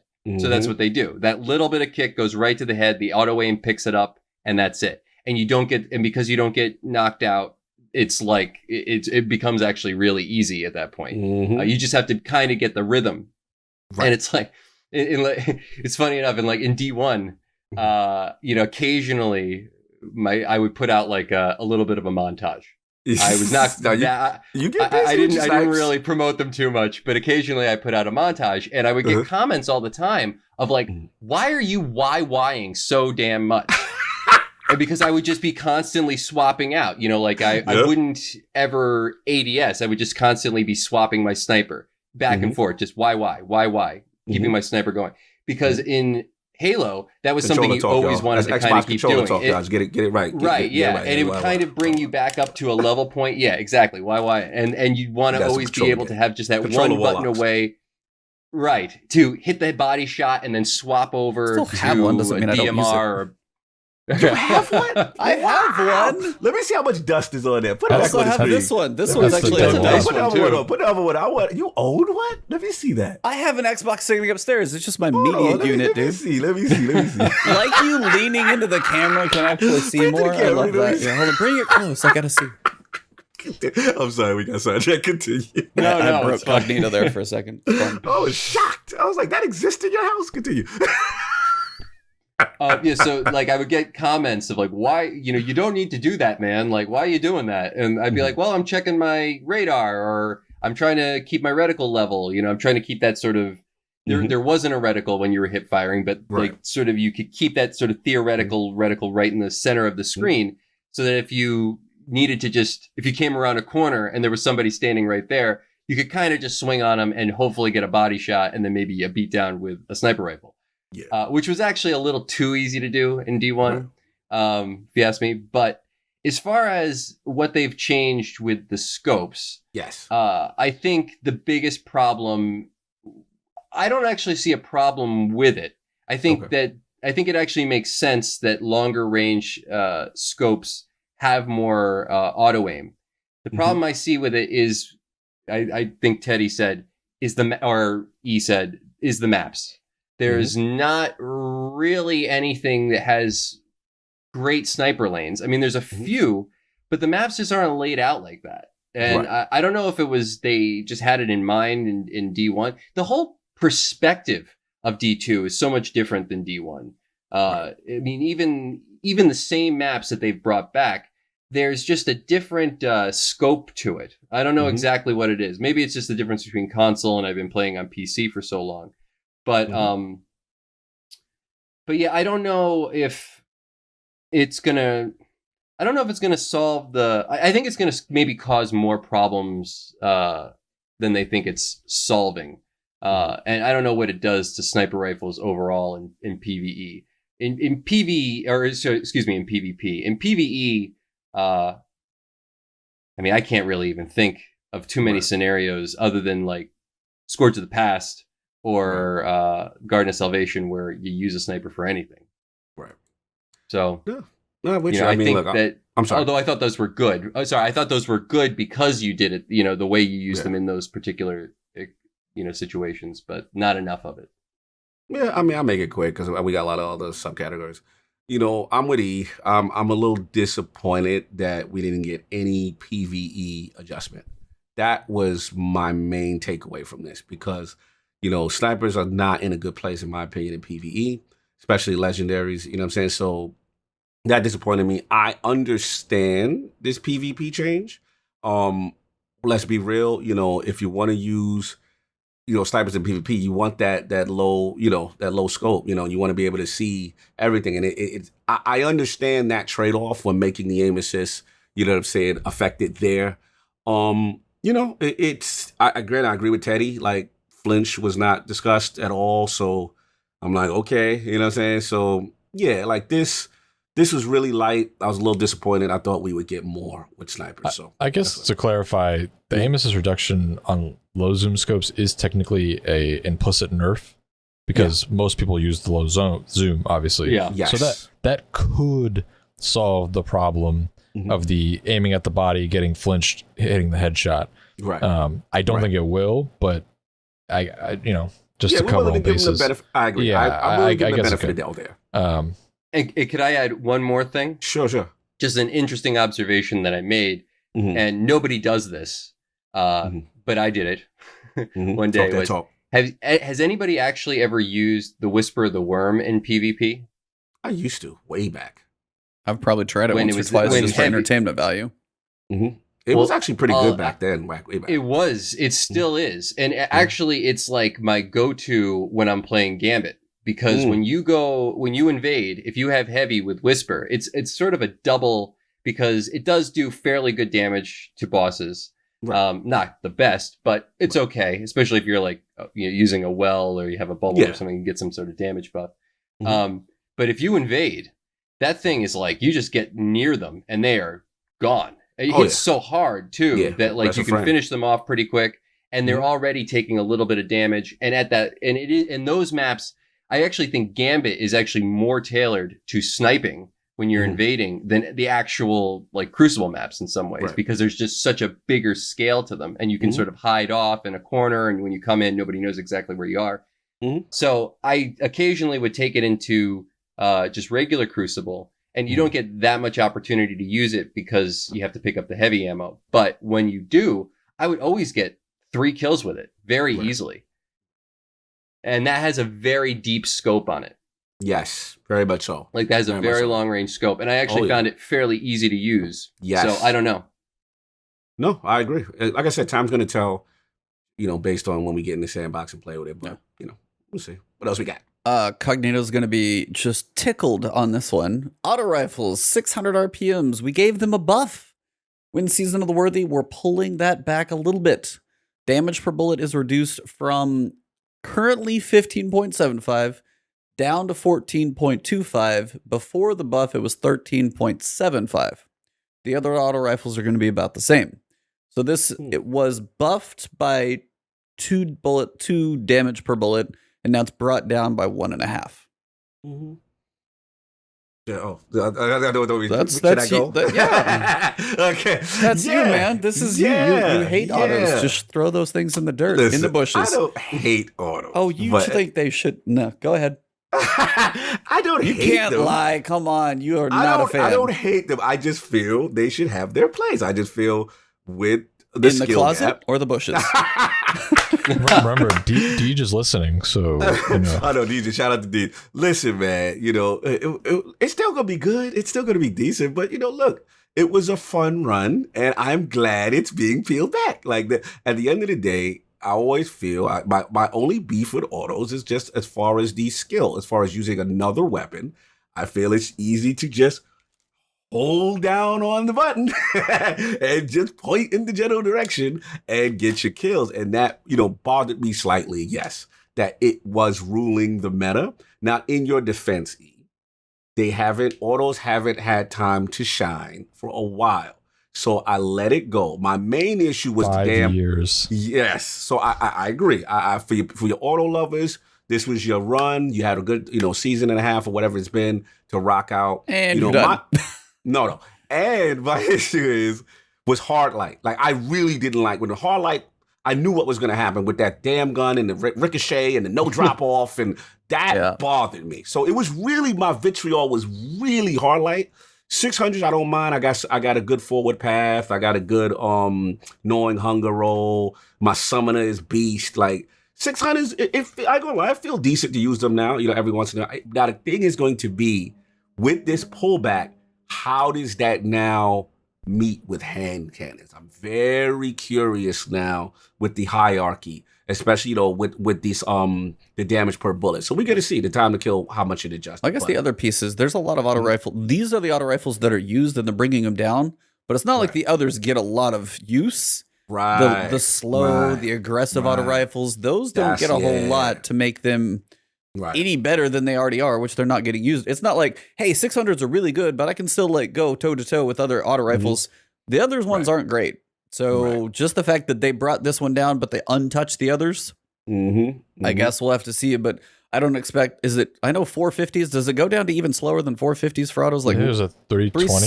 320, 360, 360, yeah. Like, what's the Cerberus? Is that a 320? Oh, that's looked at the video today. I can't even tell you. 450, maybe. I think that's a 450. I think it's lower. I think it's a 300. I can't remember exactly. It's weird. Yeah. But either way, those slow auto rifles, I feel like you're just like shooting through molasses. Those don't feel great. Now, again, I don't know where they fall in the range category. I haven't done that type of testing or anything. But again, that's one of those where, they're bringing this one down, but there's a lot of other pieces that aren't used, which ties very well in the next category. Scouts have a reasonable time to kill and can't be adjusted too much without making them dominate the battlefield. So we're making them a little easier to use. Increased how much each point of aim assist stat widens the aim assist cone. And at maximum, the aim assist cone is now 15% wider. I'd like to point out the part of the sentence that says, and I quote, can't be adjusted too much without making them dominate the battlefield. Point of contention. Woo! We gonna talk about it? Scout rifles are my favorite archetype in PvE. I don't like them in PvP. But much like auto rifles in D1, they have basically been the brunt of every patch note reveal because it's like, oh, they're too good. We can't change them. Like, just separate the two things. It's such a big problem that they have.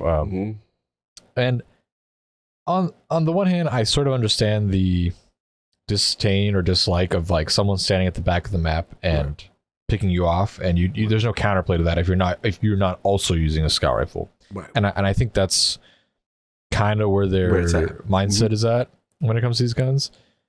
But again, PvE scout rifles suffer for this, and I just want them to be good. Yeah, no, I agree with you, bro. I agree with you. I mean, that line irritated me. Well, I mean, the fact that there's also like no PvE mention at all. Like, at all. I even heard Fallout. Like, I listened to a lot of people's different videos, and he was like, hey, if scouts got a buff of like 20% damage, everyone would sit back and do this back and forth and like back and forth if they were too strong. So I get in Crucible, I was like, I didn't think about it that way. I could see maybe, but some of it's map design, there's a lot of issues. But in PvE, I don't know of a soul that uses those things in PvE, and they need a buff in there like no other, because like a pulse rifle always feels like it does more damage, feels better. The perks go. Scout rifle, I mean, you had something that like what was the pursuit pinnacle? Randy's. Well, that was one. That was a faster one. What was the explosive one with Dragonfly? Oxygen. Yeah, Oxygen SR3. Yeah. Like there have been Never scout got a chance to rifles. shine. Never, ever. And like still, there's no buff in PvE. And like maybe they don't want people sitting in the back of a map. And then I'm like, I don't know, the no PvP buff to this at all, again, is why I said at the start, is this a Crucible or is this a like Sandbox? This is Crucible. 100% Crucible, because scout rifles need love in PvP. Everybody's been saying it. Zero. Yeah. So I think a lot of this boils down to, and I think I've talked about this before publicly. If I haven't, though, I'm going to explain myself. Let's get a lot of this boils down to like their control of the perception of Destiny. So what was the thing in Destiny 1 that people constantly complained about? Oh, you sit in the back of the map in PvE and you scout rifle and icebreaker everything from a distance. Nightfalls especially. But that's because the content was so, I don't want to use the word unfair, but just kind of obnoxiously difficult that you were forced to just sit as far away as possible and kill things from a distance. And for the most part, their PvE design has like done a pretty good job of like moving away from that perception. But I think they're so afraid of allowing scout rifles to be good for that reason, because you know, say they buff scout rifles in PvE for this upcoming raid, and this raid has two encounters hypothetically, that you could sit really far away and just pick the boss off or pick the encounter off.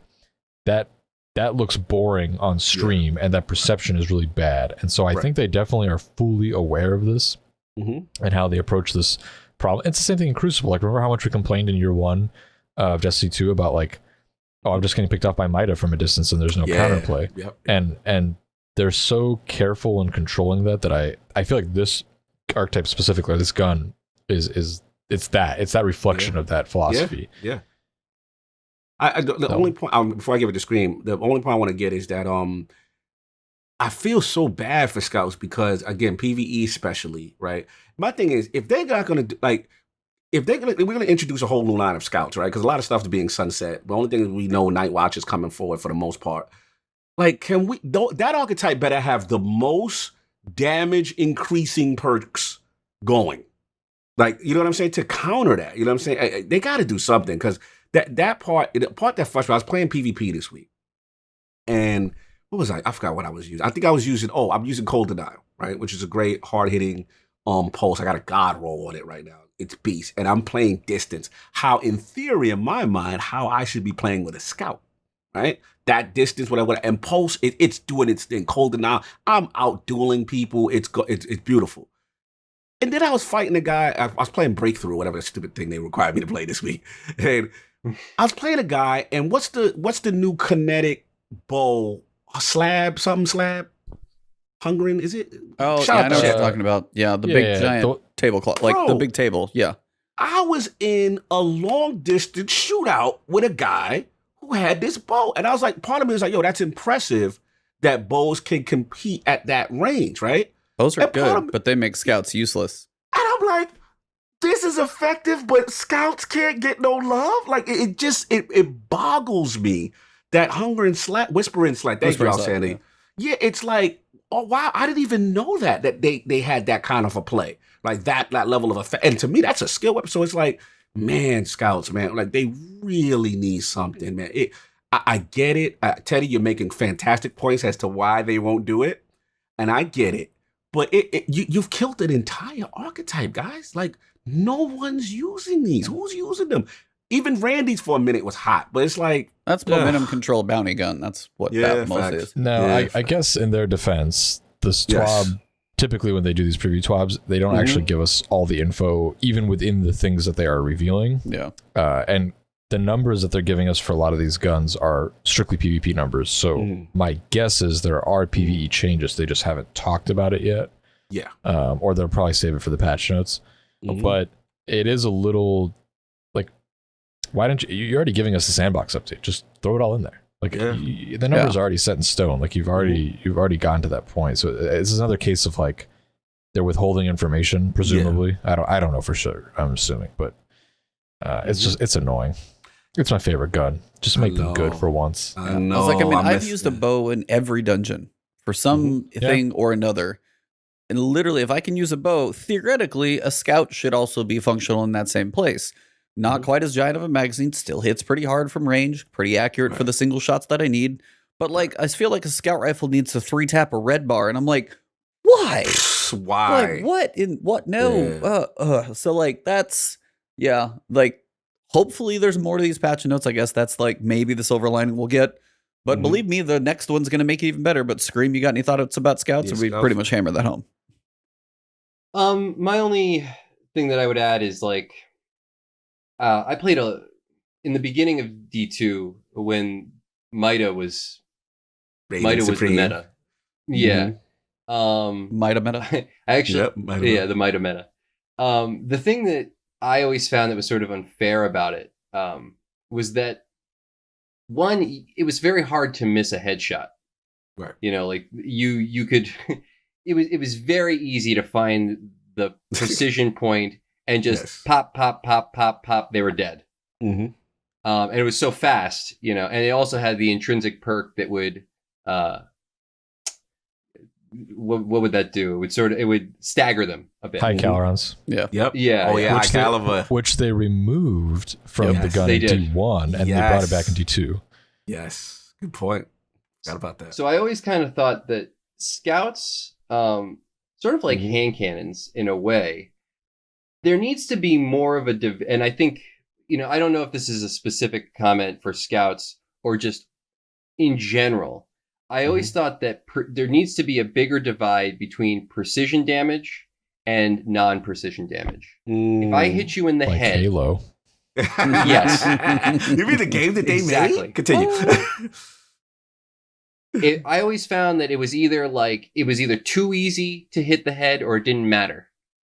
And so it needs to be like, I think scouts would do great if at range, like you said, it was the weapon, because if you hit somebody in the head with a scout rifle, you're probably going to, you know, and it's a heavy enough scout rifle, you're going to 3-tap them. And that should be a legitimate play style. If you miss one, you're probably hung out to dry a little bit. Yeah. So I don't know if I really have too much to say about it, because I never really used scout rifles all that much. I just used Mida a ton at the beginning of the game because that's really all you could use at certain points. I mean, if you wanted to be a certain level of competitive. At one point I played in this ridiculous monster or Rockstar Energy Crucible thing, and it was like whoever could just play the most Crucible matches, and you had to just require points. And there wasn't one person who was in the top 10 that wasn't using Mida and Uriel's Gift at the time. Oh, facts. That was that was the old meta, vanilla. Right, exactly. And the reason is because at range, the Mida picked up a headshot. It was very hard to miss a headshot. It should have been harder to miss a headshot. But then when it became harder to hit a headshot, scouts were no longer good. Right. So it was like, we need to kind of go back to the level of damage they did then, but just make it more difficult. Make the aim assist, bring the aim assist down. Oh, yeah, I can bring the aim assist down and make them do more damage. To precision damage specifically. Fair enough. Yeah. Well, next one's going to be a fun topic. Rocket launchers. Woo! These heavy weapons currently... I don't even have to finish it. I don't even have to finish it. If you guys are watching video, by the way, for one, shout out to all of you guys that do catch our podcast in audio. Thank you guys. The numbers keep growing out there. Thank you guys very much for that one. But if you're listening on audio, I can't exactly tell you how far we're in. We're about 2 hours probably into the show itself. Go see what Teddy just did when I said rocket launchers, because it's worth every penny to watch it. Anyway, classic. These heavy weapons currently have very low reserves, so we're adjusting that. We're expect to take another look at rocket launchers in a future season. They increased reserves by 1 or 2, depending on the inventory stat. This is all rocket launchers needed, right? That's it, man. That was the answer. Man. I think problem solved. Yeah, Right? so they're good. Okay, we're moving down. We'll just go to the gym. No, seriously. Teddy, you got honors on this Teddy, one. you got You it. pulled the You got it. headphones off. Let's go. 3 in the tube. Just bring back 3 in the tube. Yeah. Facts. You destroyed cluster bomb rockets because of Riven, Breach.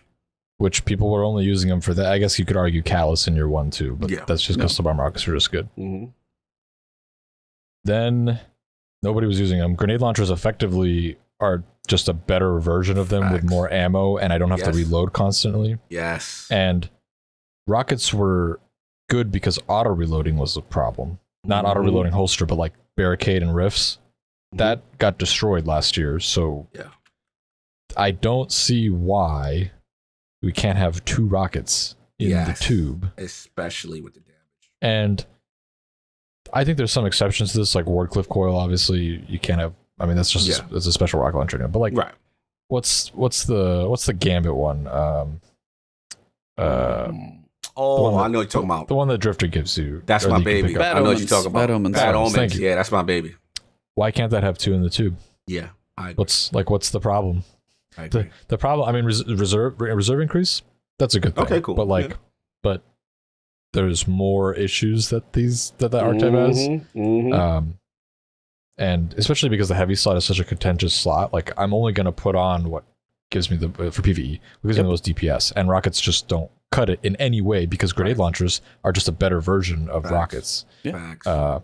Yeah. So No, let me jump in right now because Go. you got me. The blood's boiling, and I'm with you, bro. Like, look, does reserve help? Yes. It does suck when, you only can carry 5 or 6 or whatever the number is at a time. I get it. But, like, yeah, listen, Rocket's in that weird punishment zone that scouts are in, right? It's like, we know the history of these weapons, and they're putting their foot down. They don't want us doing that with rocket launchers sitting back and loading. But can we get 2 in the tube? If the damage is not going to be effective, can we get 2 in the tube? The second thing, this is my biggest problem with rocket launchers, I don't see a lot of people talk about. Cluster bombs is literally the only effective role. Yeah. Why aren't there any other perks that are even appealing over cluster bombs? Well, I mean, you we don't had like snapshot on your rocket? Yeah, like, why is that even a thing? Like, there's some dumb perks that shouldn't even be in the perk tree for rockets. And I'm just like... hip fire grip on a sniper rifle, I think, wins the cake there. But That one's pretty good. Facts. no, I'm totally with you on this one, just because, rocket launchers, like, we had... I can't remember the one that looks like a World War II airplane. A Dragon's Breath. Dragon's Breath, like napalm Dragon's on the Breath. ground. We could do, Yes. like, I mean, come on, rocket launchers. You could have so much fun with, like, hey, avoid, and this is where I wish actually energy weapons of any type had an effect to them.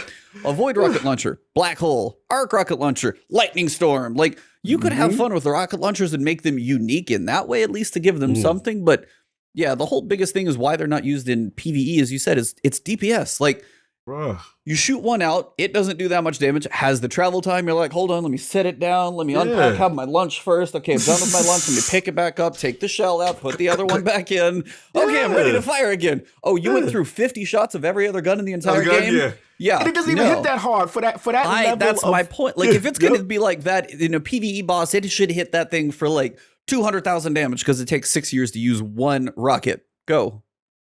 You know what they sneaky? I don't know, Teddy or Scream. Let me know if y'all mess with this one. They sneaky. You know what they did? They kind of brought rockets back in a test scenario. Have any of you guys used that one, that mod Godslayer Warheads? Use that mod.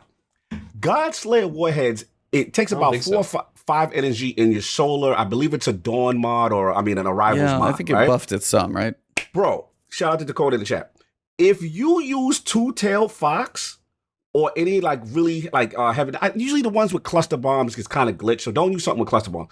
But use Two-Tailed Fox and that mod. Rockets hit like D1 rockets.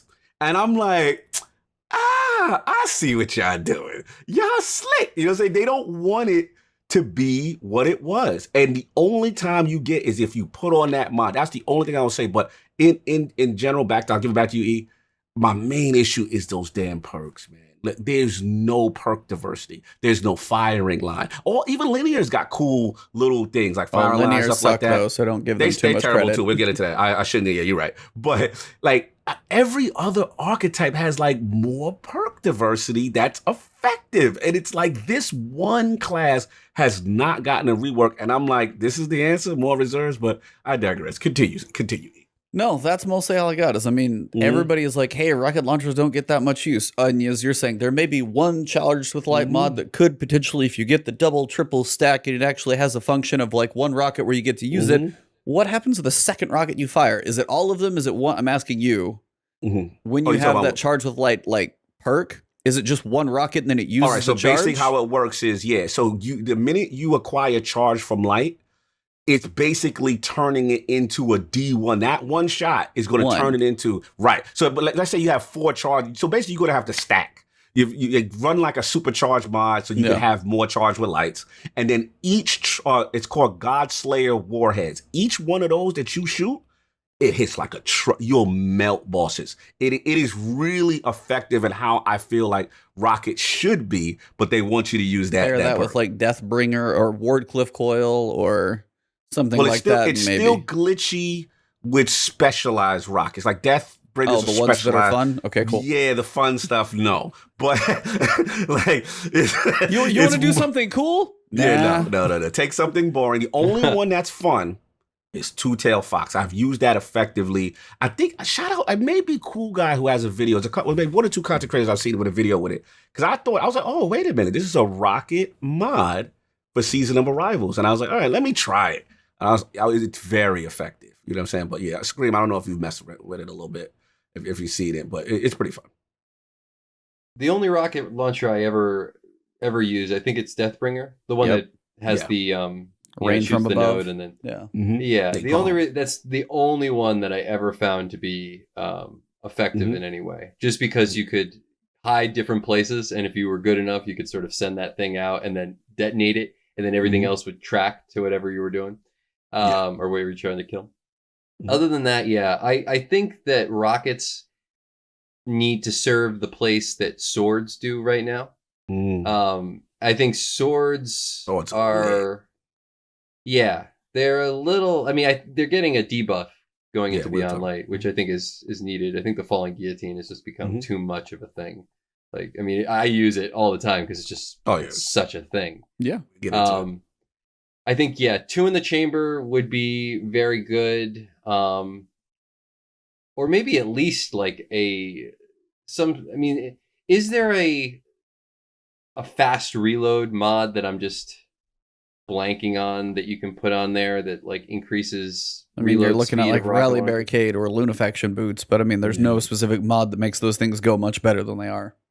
You could probably masterwork one with reload speed and never feel it. So maybe if they had something more focused towards that, rather than, I think 2 in the chamber would be the best, though. The best solution, short term. D2 launched with only 1 in every chamber, but you got 2 rockets in PvP, right? When you picked it up, okay. If you picked it up, you got 2 rockets, Yeah. So we're thrilled and ecstatic about rocket launchers. It seems the reserves, that was the key. That answered all the fans' demands. Yep, that's it. They also have some general the following list of surgical changes. I'm like, okay, that's contradictory. But for select weapons based on player feedback, perks, outlaw, they buffed it from a reload stat bonus of +50 to +75. So those reload perks are still good and better, in case you were wondering. Merciless. I forgot this existed until I read this, honestly. Increased inventory. This is the reserve ammo from 36 to 55, and that's the stat, not the number of shots. So however that translates, you have more Merciless shots in reserve. It's probably like 1 more full 8 clip, I'm guessing. Yeah. I would assume how that one goes too. Anybody thrilled about Merciless? Anybody thrilled about any fusion rifle? I did listen to Dado's video, shout out to him, and he literally was like, fusion rifles. Fusion rifles, guys? Anybody? Like, does anybody use one for much, right? Linear fusions, What's going on? Why are we not talking? Okay, yeah. PvP? That's my Voot. Yeah. Shout out to Screen. That's my Bastion Voot, brother. Talk about it. Okay, Talk about it, Bastion's Screen. unique in PvP. That's the only one. That it and is- Telesto are Okay, both exotics. Check. Telesto's always Telesto is just that's like the gun that Destiny wished they didn't make. I mean, that thing is broken more Yeah, facts. things. Facts. Yeah, I actually think fusion rifles are. I've always liked fusion rifles, even Me from too. D1. It was always. I mean, in D1 they were almost a little too easy early on. Plan C. Shout out Plan those C. You Dave- could snipe Pocket with Pocket that thing. Infinity. Pocket Oh, Infinity. Yeah, Pocket Infinity. Yeah. Bruh, Susanoo. So I many think good ones. the linear fusion rifle thing. I think they just need to lower the auto aim on the exotic linear fusion rifle. What's that one? Arbalist. That Arbalist. thing needs to just it needs a bring down that auto aim just a little bit. Mhm. Yeah, I hear that thing on controllers. But then lethal. again, yeah, if you don't hit a headshot with them, they're useless though. That's the thing. It's like if you don't hit a headshot with a linear fusion rifle, you might as well just wave a white flag and say "kill me." I think the Bastion is very, very unique, and I love the Bastion. It's like I don't know if I use the Bastion so much because I literally just on PC against mouse and keyboard guys who are hacking, I just have no chance other than to just try to get in somewhat of a range and just kind of I'm not a good shotgun guy. So they were always kind of that middle ground for me. And I having played a lot of like Halo 4, like the railgun is essentially a fusion rifle in D2 or D1. But as far they're just getting more ammo, is that was it? That one is getting more ammo. That one Merciless. is getting Oh, okay. Just merciless. And it's Just like, I merciless. mean, and that's kind of thing is like, do they have a place in PvE? Again, this is a crucible like situation. Like, they don't have seem no to have place in PvE. That's the big question. Like, there's no damage buff to be like, hey, you've got some big guy running at you. Are you going to pull out a fusion rifle? You may as well just set that down and just lay down. Like, fusion rifles don't do much in PvE. The only one that has a place in PvE is the Telesto, and that was because of several things that you could just different things you could break in the game with it.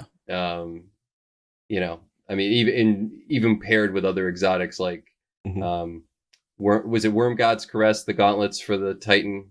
Yep. Is that the one I'm thinking of? Breaking stuff. Yeah, where you could just blow up the nodes and get the buff, and then you could just throw a little hammer at something and do like 600k damage, in one shot. I loved it when that was a thing. I mean, for me, I loved it. Of course, was it?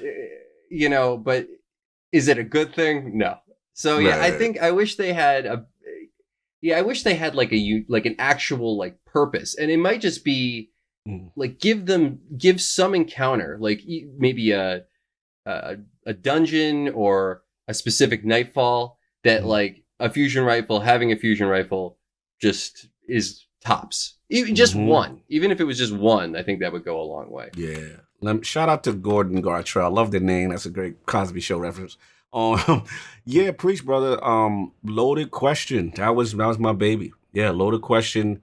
It hit like a truck. It had extra, that charge up thing. Oh, and it's being sunset too, Yeah, and that's gonna be sunset. So we got I'm with you, bro. Like Joe Toon, fusions, man. They need something. Yeah, the legendary fusions, not so much. Another legendary, Mountaintop. We've had a ton of feedback that Mountaintop feels a bit over the top in Crucible. Really? You don't say. I haven't. Nah. This pinnacle weapon has had ample time to shine. They are at least owning that one. Sorry for the very, very thick opinion here. So we're taking it down a notch. Specific pain points. One-shot body shot with infinite range. That's not a problem. Quick and easy cleanup of wounded guardians, even around corners. Deals high splash damage, rewarding players with inaccuracy. Perfect in-air accuracy. Those are two separate things, by the way. That's in-air accuracy versus inaccuracy. That's not confusing. Right. Allows airborne guardians to rain down death, and there's not much guardians can do to respond. Here's the changes. All I want from you guys is a quick yay or a nay if you think this stuff is enough. Reduce splash damage by 33%. Increased impact damage such that the total damage is 5% lower than before.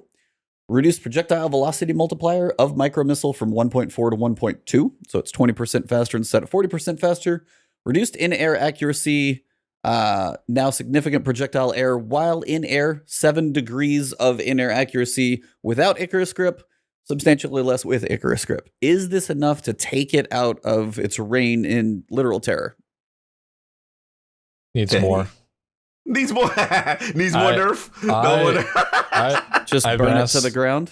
a few times about this gun, and my answer is always delete it from the game. Like it's gotta go. This is a shot package in a gun situation. Just I love this gun in PvE. Your PvE, I love it. Yeah, I've used this gun a lot, but it just eject this out of the game. Like it's still gonna be a problem after this. Just gray it out. Nobody gets it anymore. It's still gonna be a problem. I mean, these changes are great. Like this absolutely, they should have done this a long time ago. But like normal cruise was still gonna be a problem. Like think about this scenario. This has definitely happened to you guys at some point. You're playing PvP and you're memeing on someone, and then they put Mountaintop and Gnawing Hunger on, and then they start memeing on you, and like. Then what do? You put Mountaintop and Gnawing Hunger on, and then it just becomes this. Yeah, and then it's the bunny hop fest. Everyone's bunny hopping and shooting in the air. And then you literally may as well just be in scorched, whatever that's called. I forget. Facts. There's no skill gap involved in this. It's just point and aim. Gnawing Hunger is the same. Well, I guess Gnawing Hunger you kind of have to hit headshots, but like still, I just don't like this gun. Like that's really what this boils down to. Shout out for that raw Teddy emotion. Scream, where you at, man? Mountaintop. Is it enough? I hate that gun so much that I refuse to even get it. Stop. I was almost done with it. I'm just like, you know what? I hate this thing. It'll be so much of a benefit to me in PvE, but I just hate it. And I think, what they're doing with it, the thing that bothers me the most about it is that you can snipe with it. Like other side of the map, you can hit somebody with that thing. Facts. And like, you got a hallway, bam. There's like no arc to the trajectory of the bullet, and it's just straight towards you, like And I just don't understand. I didn't understand exactly like why it works so much differently than all the other grenade launchers. Like, there's nothing even similar to it, really. Yeah, nothing nearly as effective. It sits in that. Oh, sorry. Go ahead.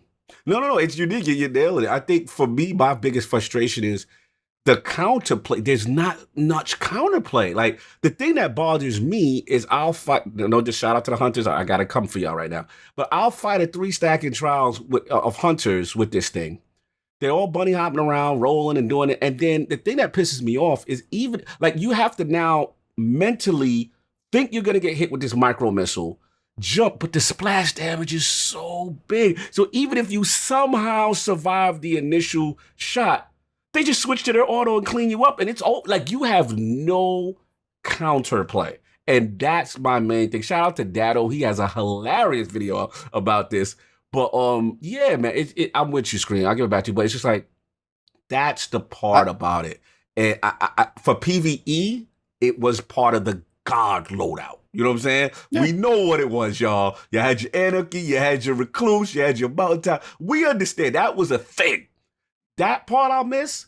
But PvP, this was you proud of me. I was so happy for sunsetting. I was so happy. I was like, what's the number on this? 10? Oh yeah, you're out of there. You're out of there. Woo!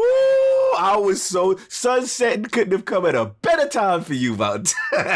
And this right here, hopefully, is enough. But I'll give it back to you, Scream.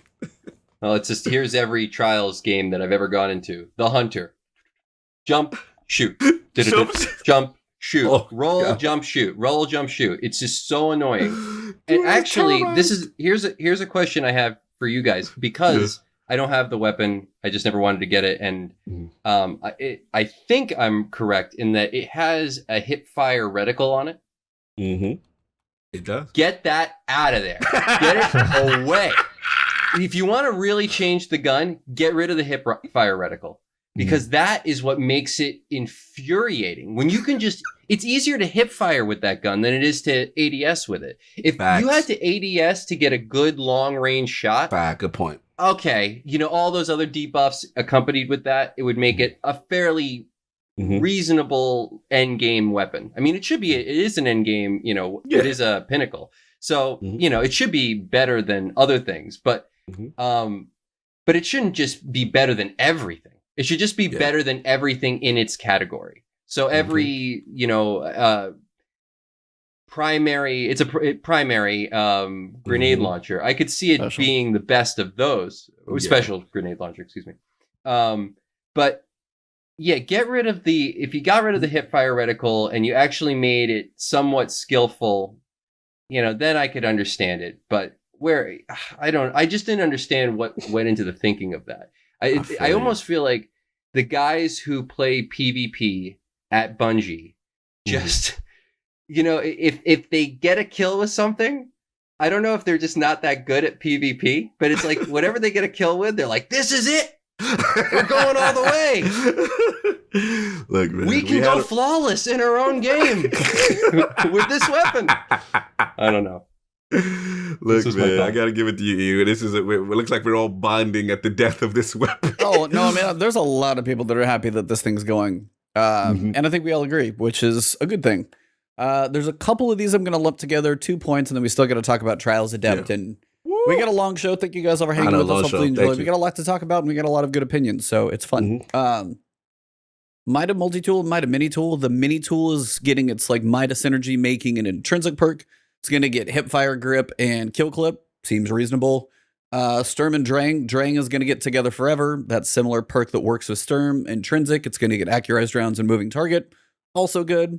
You've got Arbalist that no longer strikes shields multiple times because I think it like kind of hit on the entrance and exit wound basically. So it was a little weird, but its efficacy against shielded targets has been increased. It's still not what. Gotta ask you this because this is a good. I feel Arbalist should connect with you as a solo Nightfall dungeony kind of guy. Oh, the work against shields? Yeah, like it never does what I wanted it to do. So, and it's not going to. So I've given up. So that's fine. You give it up. I felt that should have been the exotic for you. I don't know why. But continue. Yep, never did what it was supposed to do because it's supposed to like not worry about shields or something. I'm like, oh cool. Nope, then nuh-uh. Jade Rabbit, armor piercing rounds swapped to high caliber rounds, which fixed a bug, which is fine. 2 things. 1, falling guillotine. Reduced heavy attack damage by 24% to bring it in line with other swords. It will continue to be slightly above average, just not to the extent that it is now. Sad faces, pour one out. Thoughts? You have a hand that's up. Look, y'all. It was a good run. Come on. Yeah, I was like, I mean, we knew. Yeah, like, come on. Yeah. I'm never pro nerf, but we know damn well when you had that Final Fantasy VII sword, you know damn well you did that relentless blade or whatever it is, and you build it up to ×5, and then you whirlwind it. You know damn well we wasn't supposed to be melting this content the way we was melting it. And it was fun. Yeah. It was fun. Swords were amazing. And then shout out to Cat Daddy in the chat and Addict, who didn't even know about Lucent Blade in conjunction with this. Lucent Blade on top of the already destructive nature of this sword is you will solo content. It is so crazy. It is insane. So look, pour out one for the homie. I was like, swords are still, I think, going to be... any sword is still pretty good. They're actually in a decent space where they're like the risk versus reward versus the proximity and stomp mechanics. That's a whole podcast in itself. But swords still hit pretty hard, which is good. Yeah. This was just beyond God tier, like S+++ tier. Now it's just probably going to be like S. Like this is still going to be like one of the best swords, no question. If you still got your whirlwind, relentless strikes, keep it. Still going to be one of the best swords to use. It's just not going to be like, holy hell, there's nothing else I want in my PvE heavy slot. Right. Going to bring it down a bit. Now, the last one before we get to Trials Adept stuff, Ruinous Effigy. Before I even say what happened to this gun, did anybody think anything needed to happen to this weapon? Yes. Ooh, spicy. Well, do tell, because you might be the only one. What glitch you found out with this gun that you mad? Let me hear. Break it down. Constant invisibility, grabbing the orb, and running through any Nightfall ordeal at 1100 by yourself. You can do it. You don't need anything else. You can But just do that. this is a Bungie protection play of content. I think that's why they're doing it specifically, is people were able to do that. You can keep your invisibility on a hunter if you build the right perk tree, the right perk build, or excuse me, the right mod build. You can get invisibility, dodge, get it right back, pick up the orb, and just continue that. I mean, you'll never run out of it. And Sinister's not happy with you in the chat. He said you're betraying the hunters. Continue. He knows. Continue. Sinister's in the clan. He knows. He's upset. I mean, for me, it's like, you got to take it with a grain of salt, in my opinion, because I love all these things. Like, when I find one of these, it's like a gem. It's like, oh, great. This was in your staple. This 1100. This is your staple. Okay. It's like, Sin, get in here. Get your hunter. We're going to two-man this. Yeah, I think that's specifically that one reason is why they're changing it. Question: do you think, because this is a theory of mine before we move on, do you think they have some upcoming content that they realize the efficiency of this weapon would be too OP for the encounter? That I always feel when you get these random what the F nerfs, well, like the sleeper ricochet, which we still don't even know what was for. Still don't know why. Do you, Teddy? I'm pretty convinced that nerf was done because Datto made a video where he showed that you could bounce sleeper off the shield of what's the boss from Eater of Worlds? Argos. So when his shield was down, once you completed the mechanic, there was like the little like corner that the shield was part of. The geometry was still there, and you could bounce it off that with a marginally okay success rate, and it would do a little bit more damage. So I'm convinced that they saw that video and were like, oh crap, someone's going to find out how to like melt some boss they're not supposed to melt. And then they nerfed it. Well, it was like the third nerf, I think, to the gun, which just planted its gravestone. So that's my theory. I don't know if that actually happened, but I like to think that's what happened. I mean, it makes sense. Agree. Like, I mean, that's kind of thing. They said, now the one, like, reduce the damage of the aerial melee attack. You jump in the air and you swing the orb. I'm like, who thought that was too strong? Yeah. Like, who's jumping up in the air, smacking stuff with the orb? Now, they significantly reduce the damage of the drain effect on enemy combatants. That's where I think you're onto something. There's like a horde of enemies, 2 people with ruinous effigies, just like melting hordes of enemies as they walk forward and they clear an entire like army that's coming at you. And it's like 2 balls could do that. And you're like, that may be a bit of an issue. The shield may be there, the invisibility. While staying completely invisible and not taking any aggro from anything. And there's a build you can do with a warlock. I can't remember exactly. I think it's middle tree void, or no, bottom tree void. Whatever gives you, the one that has. Is that the one that has the ability where whenever you do void damage, you get some of your health back? I'm trying to remember exactly, but that works with the ruinous effigy. So you could just burn that thing forever, and like even when you would get low, even when you'd have the orb and it would start to do damage to you. You could get your health back if there was enough enemies around you. Right. There was a way you could break the whole basically this is for hunters and like hunters. One encounter in Beyond Light. It's just one of those like ruinous effigy was like you went through, you shot all the eyes. I know even Cognito, you got done doing the whole like series of shooting the eyes recently, and you're like, hey, the gun's kind of cool, but I never hear anything about it being broken. You're like, why? And it's some weird ass thing that we don't even know anything about, basically. No, they saw Scream. Yeah, they saw Scream coming. They saw Scream coming. They know about you. You know I can see the meeting now. They were like, Scream's using this gun. We got to nerf it. Yeah. This man finds all exploits. When I saw that weapon in like the preview, I was like, oh, this is going to be so broken. I'm like, I can't wait to see what people do with this. It's like the thing that's coming. I don't know how it'll, maybe they realize this will pair with this weirdly too, but whatever, I think it's hunters are getting that ability to throw their grenade against the wall and it shoots out the spikes that you can then jump on. Everybody gets all the grenades. Oh, everybody's getting that? That's, I'm side note, that is going to be broken day one. Oh, yeah. That is like the first thing I'm looking at. That's going to break so many things in the game. Oh, yeah. All the old stuff broken with that. I don't know. Maybe they figured out those 2 things in combination were just not good. Fair enough. No, you're on it, man. I always think those are those random, rare, preemptive nerfs where we scratch our heads. But guys like Scream, you know, they got to try to stay ahead of you as best they can, brother. All right. So the final thing we got to talk about, it's a long show, but we definitely have to talk about this Gotta one. get it, so Adept, and that's literally all they say. It's literally Adept in parentheses because that's what it's going to say on the gun. So I'm going to read this out, and then there's two main pieces to talk about. What the actual Adept weapons do, and when and how you're going to be able to get said weapons. So, trying to read this quickly, but I want to cover it all verbatim so I don't skip anything. Get it, brother. So, before we let our friends on the development team go, we have a few more details concerning weapons to share with you. A few months back, we announced the return of Adept weapons to the Trials experience. Today, we will be spending some time getting you reacquainted with these tools of destruction, and how we're laying the groundwork for future Adept weaponry, which they said they may be coming to Nightfalls later, in case you guys aren't aware. While these weapons are similar to the name to the Adepts of Destiny 1, there are some added elements to embrace the weapon systems of Destiny 2. With that, we pass the mic back to our development team. Beginning in Beyond Light, all existing Trials weapons will have Adept versions, so these are going to be launching with Beyond Light. Our intent is for all new Trials weapons to have an Adept version in the future, with their infusion caps matching the season they were introduced in. For our first round of Adepts, which I'm going to put a giant asterisk, so this is their test phase because it's short, their infusion caps will be set to that of Season of the Worthy. And in case you don't know what that implies, the Adept weapons that you can get in Beyond Light will last for Season 12, which is the Beyond Light season, and Season 13, and that is it. You get it for 2 seasons, not 4. So they will last half as long.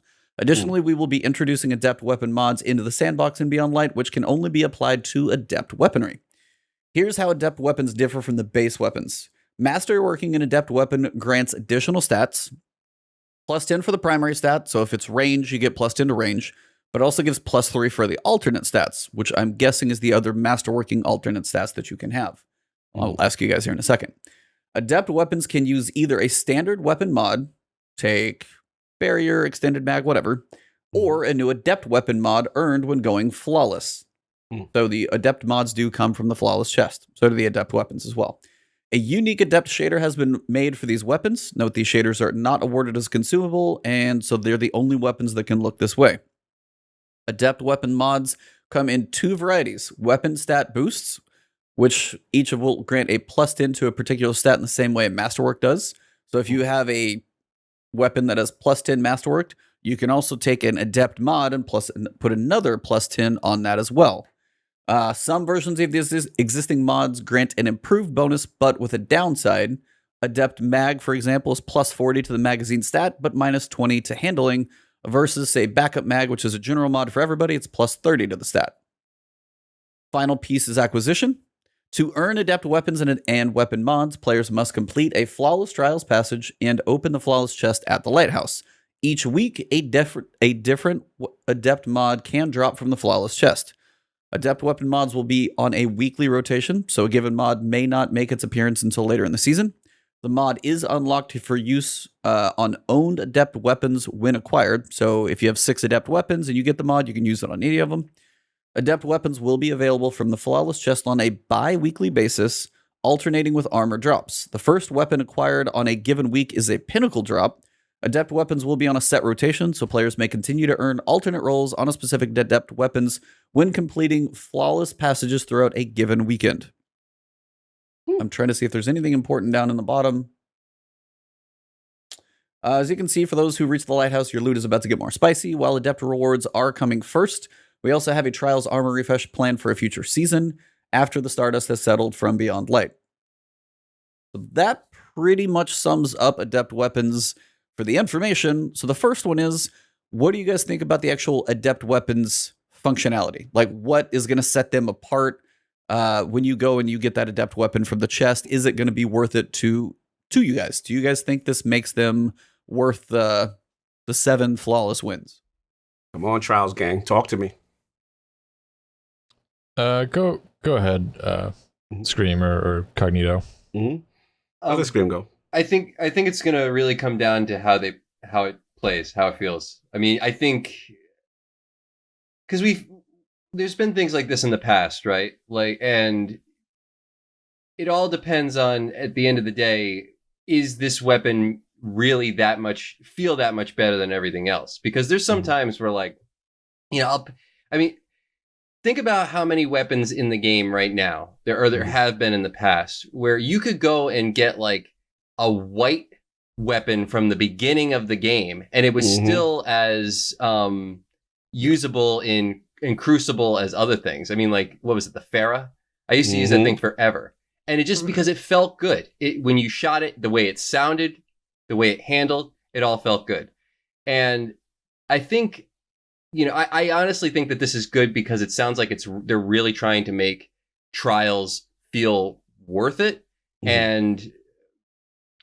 But I don't really know enough about playing with these weapons where it's going to be, can these weapons that you earn in Trials be taken into normal Crucible and you feel like a god with them? Like that's, I think, the goal. Right. I won't know if that's the case until you actually do it. I hope that's the case. It sounds like that's the case. It certainly sounds like that's what they want to be the case, but I won't know until I play with one of these weapons with one of these mods equipped. I like the way that they're staggering it. I think that's sort of interesting. And I like what they're doing with the mods. That sounds unique. Cog? Enough. Ooh, this was a nice surprise. Yeah, I mean, are we touching the light level thing now, or this is just now my initial thoughts on the The light level's in there. The only thing I was gonna save is like the acquisition and timing stuff. That's my other point. Okay. Is all. Okay. So yeah, the light level, how they've like their functionality, their stats, like everything about the weapons. I'm just getting to the timing for a different piece. That's a point I am. The light level thing, obviously, you know what I'm saying, is a time. It almost feels like a trial phase. But, it's half a normal anything basically. Right. Look, I like it. You know, adept weapons need to happen. I'm with Scream. We do need to see how efficient these buffs are actually going to be. I think in the right hands, certain roles could really be powerful, because if you masterwork, I'm just thinking of something like, what is it? What's it? Is this Summoner? What's the one we got now? No, the Summoner. Not Summoner. Is it called Summoner? I'm forgetting the auto now. What's it called?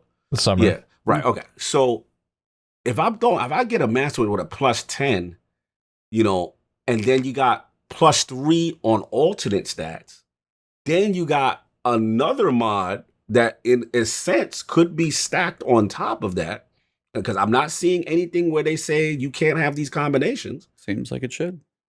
This sounds like, you know, it could be good. My only slight disappointment was actually that it's the same weapons coming back. You know what I'm saying? So I'm like, okay, is there going to be a world where the Scholar is going to be super lit with this? And that's my issue, right?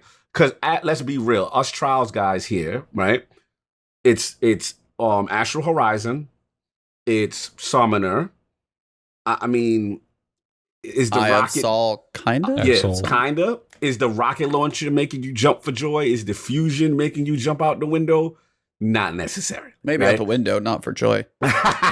Yeah, you know what I'm saying. So that basically the weapons that have been the meta for Trials, those 2 or 3, are going to get astronomically bumped up most likely. The only thing I would say, look, I like the move. Only thing I will say I don't like, and me and you have had this conversation, is they're trying to debut this new thing with Iron Banner, where it's like, as far as that one mod, where it's like, oh, +40 this, but minus 25 that. You know what I'm saying? Okay, I agree 100%. If you get to the flawless chest and you work your tail off, and I get a mod that's like, and this is the one they listed, for example, backup mag, no give and take, +30 to a magazine stat.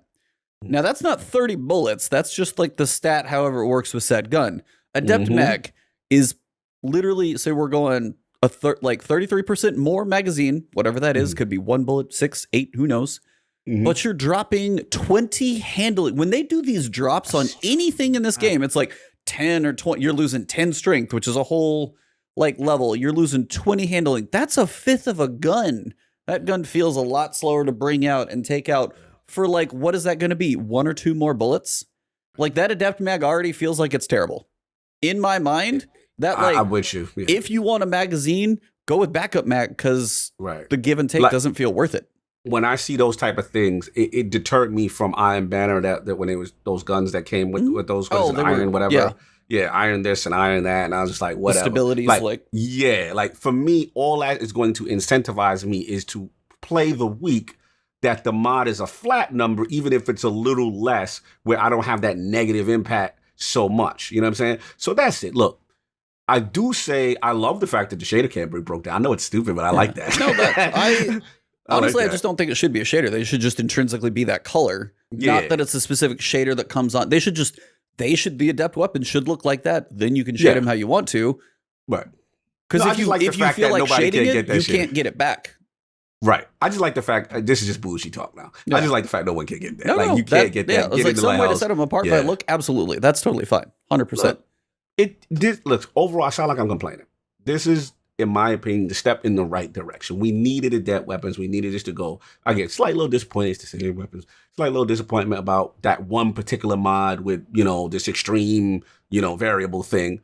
But overall, yes, this is, I feel good, But again, to Scream's point, is it going to make the scholar lit? Am I going to bust out the scholar now because I got an adept version with plus 10 range or whatever? Like, is it going to affect those non-meta trials weapons in any efficient capacity to make it now farmable?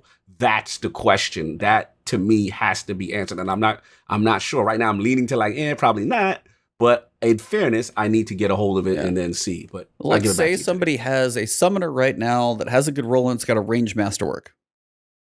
Is it worth that person to go after an adept version that is going to get them +3 to 3 other stats, right, and then give them an extra slot where they could add some more stat to it? Is a summoner that has, say, a summoner with the +10 range stat, because range is pretty good on an auto rifle. Oh, absolutely. So if you got +10, say it's sitting at 60, does it really make that grind to go for that perfect stat roll or to get that adept weapon? Maybe you just need one, but then you still have to get the masterwork adept. You have to get the adept auto rifle that has the range masterwork and a good stat roll.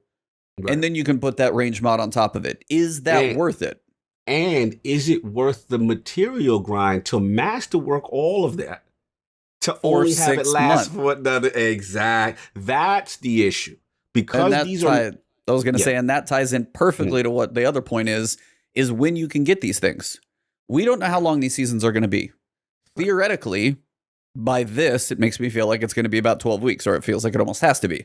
Right. Because they say adept weapons will be available from the flawless chest on a bi-weekly basis. If you have a 12-week season, you have a weapon and armor, weapon, armor, weapon, armor. You alternate on weeks.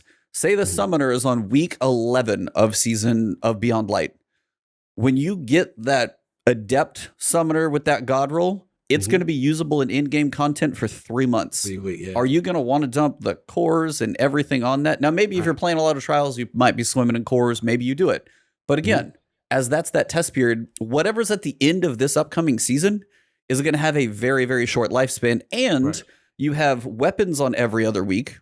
So everybody's going to be like, hey, let's play trials this week. It's armor, never mind. Hey, let's play trials this week. It's armor, never mind. There's going to be this yo-yo of the population. Because did they say anything they're going to do with armor, though? Just out of curiosity. They're doing that on a future season. They didn't say anything. So the armor is literally the same, which most people already probably have it. So those weeks when the chest has armor in it, nobody's going to care. Now, but they're going to spice it up and try to probably put a good mod, maybe? But those are on a weekly basis. Those just rotate. So there might be 5 mods or 4 if they're based on maybe some of those stats, 4 or 5 mods. Those are going to be sprinkled throughout. So maybe there's a range mod on an off week. They'll be smart to try and do that. Yeah, and maybe it's not a guarantee, so you got to go a couple times. I don't know. It says it mod can drop from the flawless chest. Right. So I guess that might be the thing. But the fact that the weapons are going to be every other week, say if you want Eye of Saul and it's in this first week, what if you're not ready? What if you want to get ready for the raid? What if you want to do other things and not just go try and get a flawless card done in trials and you have other things you want to do and you can't? No, it's a good point. They usually disable trials before the raid. At least in Destiny 1 and 2, 2 didn't have trials. Well, it did for the first year.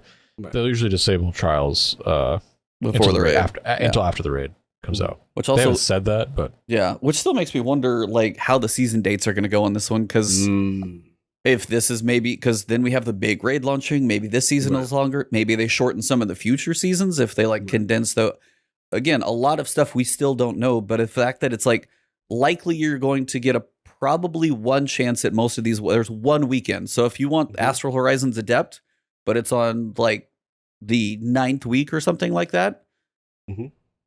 There's 3 weapons in there that you guys said you didn't even care for: rocket launcher, fusion rifle, scout rifle. So there's 3 like flawless chests that a lot of people aren't going to be going for. I'm not against it, believe me. It's like the fact that they're making the flawless chest have a better carrot at the end of the stick means the people who are likely to get there, the better players who can go flawless, they're getting out of that like bounty category of the first 3 wins. They're getting a little farther into their cards, which is a good thing. I'm not opposed to that. The shaders, a good thing. Mine is like as little, and again, I'm not a trials player, so that's totally me. If I ever get to go, play trials and I get like maybe some really good backpack space that I get to hop into because it's going to be required. And then that one time I get like, say I get a summoner, but it's just like a total trash roll. And that's like the one card that I get. I'm like, well, that was fun. So it's just like, and again, the people who can grind it out, that's who this is for. And I totally get like the PvP players who are like, I'm in trials every week. I'm going to sit here and grind until I get that good one. This is what it's for. And honestly, I'm happy for them for that. I just honestly hope that like the specific timing of things, the way some of these like give and take mods, I know this is like a trial and it's short, which is probably not a bad thing. So they can kind of take feedback. I'm hoping this is enough for like the, weapon scientists that this is actually like, people are like, hey, honestly, these Adept weapons are pretty solid. I'm hoping that's the review when these things finally come back after they've seen some time. Teddy Scream, where you at? I think you guys pretty much hit the nail on the head for everything I wanted to say. 3 of these weapons are basically useless. And I don't think that this really changes that. Now, I'm kind of confused on this, so maybe you guys can clarify this for me. Are the weapons themselves, is it going to be like Astral Horizon parentheses Adept, or is it just Astral Horizon with a mod slot that you can put an Adept mod into it, and that's actually what makes it Adept, but only that version drops with that extra mod slot? I would assume it's parentheses Adept. That's how they used to be, and even the part of the TWAB is parentheses Adept. So I think that kind of implies it's going to have the mod slot, but I think it's going to be like the Summoner parentheses Adept. And it's going to look different and have the slot. You, Ebon, just touched on this, which is, I go flawless the week that Summoner Adept is dropping, and I get an absolutely trash roll on it. And that's my run, right? Like, I'm not great at PvP, so my clanmates, shout out to Backwards, carries me all the time. And so, like, that's my run for the week, and I got a bad Summoner. But then in my vault, I have a Godworld Summoner, but I can't put an Adept mod on that. So that kind of, but then also these... I like the changes. I like the Adept it doesn't sound too overpowered on paper, so I think it's kind of a fair like chase thing to go for. I kind of equate this to like the super special hollow secret rare card that you get in a pack or something of a trading card game like Yu-Gi-Oh or Magic or Pokemon. You don't need the rarity bump, but you kind of want the rarity bump sort of thing. And it's I think the kind of like part that I don't like about this is that they're only good for presumably 6 months, assuming the seasons don't get shorter. So I'm mostly okay with this. Okay, I think it's fine. The trade-off mods I'm not okay with, but yeah. I feel you, brother. I feel you. Scream. I'm curious, man. I get you one of my trials runners, man. We putting some blood and sweat tears together in there. Yeah, I mean, it's all going to come down to whether or not it's worth it in the end. Whether or not it's worth, whether or not the bump that you get from these things. Obviously, like you said, there's not going to be that many that are even worth it. So it's like, as far as the weapons are concerned. So it's like, I really don't know. I really don't, until I'm in there, until I'm doing it, until I'm playing it and getting these and seeing how much of an effort I have to put in to finally get something. If it makes me feel like I have that edge, that I took the time, Because the way I always kind of think about it is that those sort of pinnacle PvE activities, they're really made. I mean, there's the people who can just go through and get flawless all the time, Right. but they're not really made for them. They're made for the people who get carried by those guys, who want to get the weapon from that, go into normal Crucible, and feel like they can finally compete with the normal people. And I think that's really what's going to make it or break it. I do think that one little weird thing is that sort of trade-off. But yeah, we'll see. I don't really know enough to say too much more, honestly. I don't really, but it's interesting. Yeah, we'll have to see. No, yeah, we got to see. You know what I'm saying? At the end of the day, like I said, he made some good points about the cadence, about when it's going out. And, I will say this, though. I mean, I could see a scenario where, you get a summoner roll or something that with an extra 10, you know what I'm saying? And it could get really filthy and their skill gap could jump, you know what I'm saying? Again, with those particular weapons. But, overall, like you said, Scream, we got to see. We got to see. But again, step in the right direction. Don't know how I feel about the time gating, what E is saying, like of the cadence of specific mods. Like, shouldn't they all be kind of available? What if you're out of town for a weekend? Yeah, and you just can't get that particular gun that you want, and it's only that week, and it's like you're kind of screwed, right? Because what's the rotation then? It coming back around, right? So that part I'm with E. Like, part of me is like, why are they time gating this pool for specific things? And especially when it's a limited, you just told us now it's a limited amount of time we're going to have with these weapons as it is. So they better be, I would say, just based off of that, they better be really, really good. They just better be, that's, that would be the only reason that it would make sense at that point. Yeah. They're not, so far as I know, they're not, you're not able to actually you're not able to get the trials chest more than once, correct? Per week, per character. You can farm it all weekend. You can farm it all week. You can farm it all weekend? You can get the drops from the chest now? Your first one is a pinnacle, but yeah, you can sit there and go over and over and over and go for the drops. Oh, okay. But again, it is like, that's why I was like, so for those who say you've got your PvP gods and they're just going to be sitting there going through card after card until they get the drop they want, that's what they'll be doing. But again, say that PvP god's like, I got a trip this weekend and I missed the Summoner or Astral Horizon or Eye of Solid, and they wanted that one good sniper coming from there. That's where I think the timing is the issue. But yeah, they can farm it as much if they're here. Yeah, they can farm it as much as they want. Yeah, so I just thought about this while you were talking about this.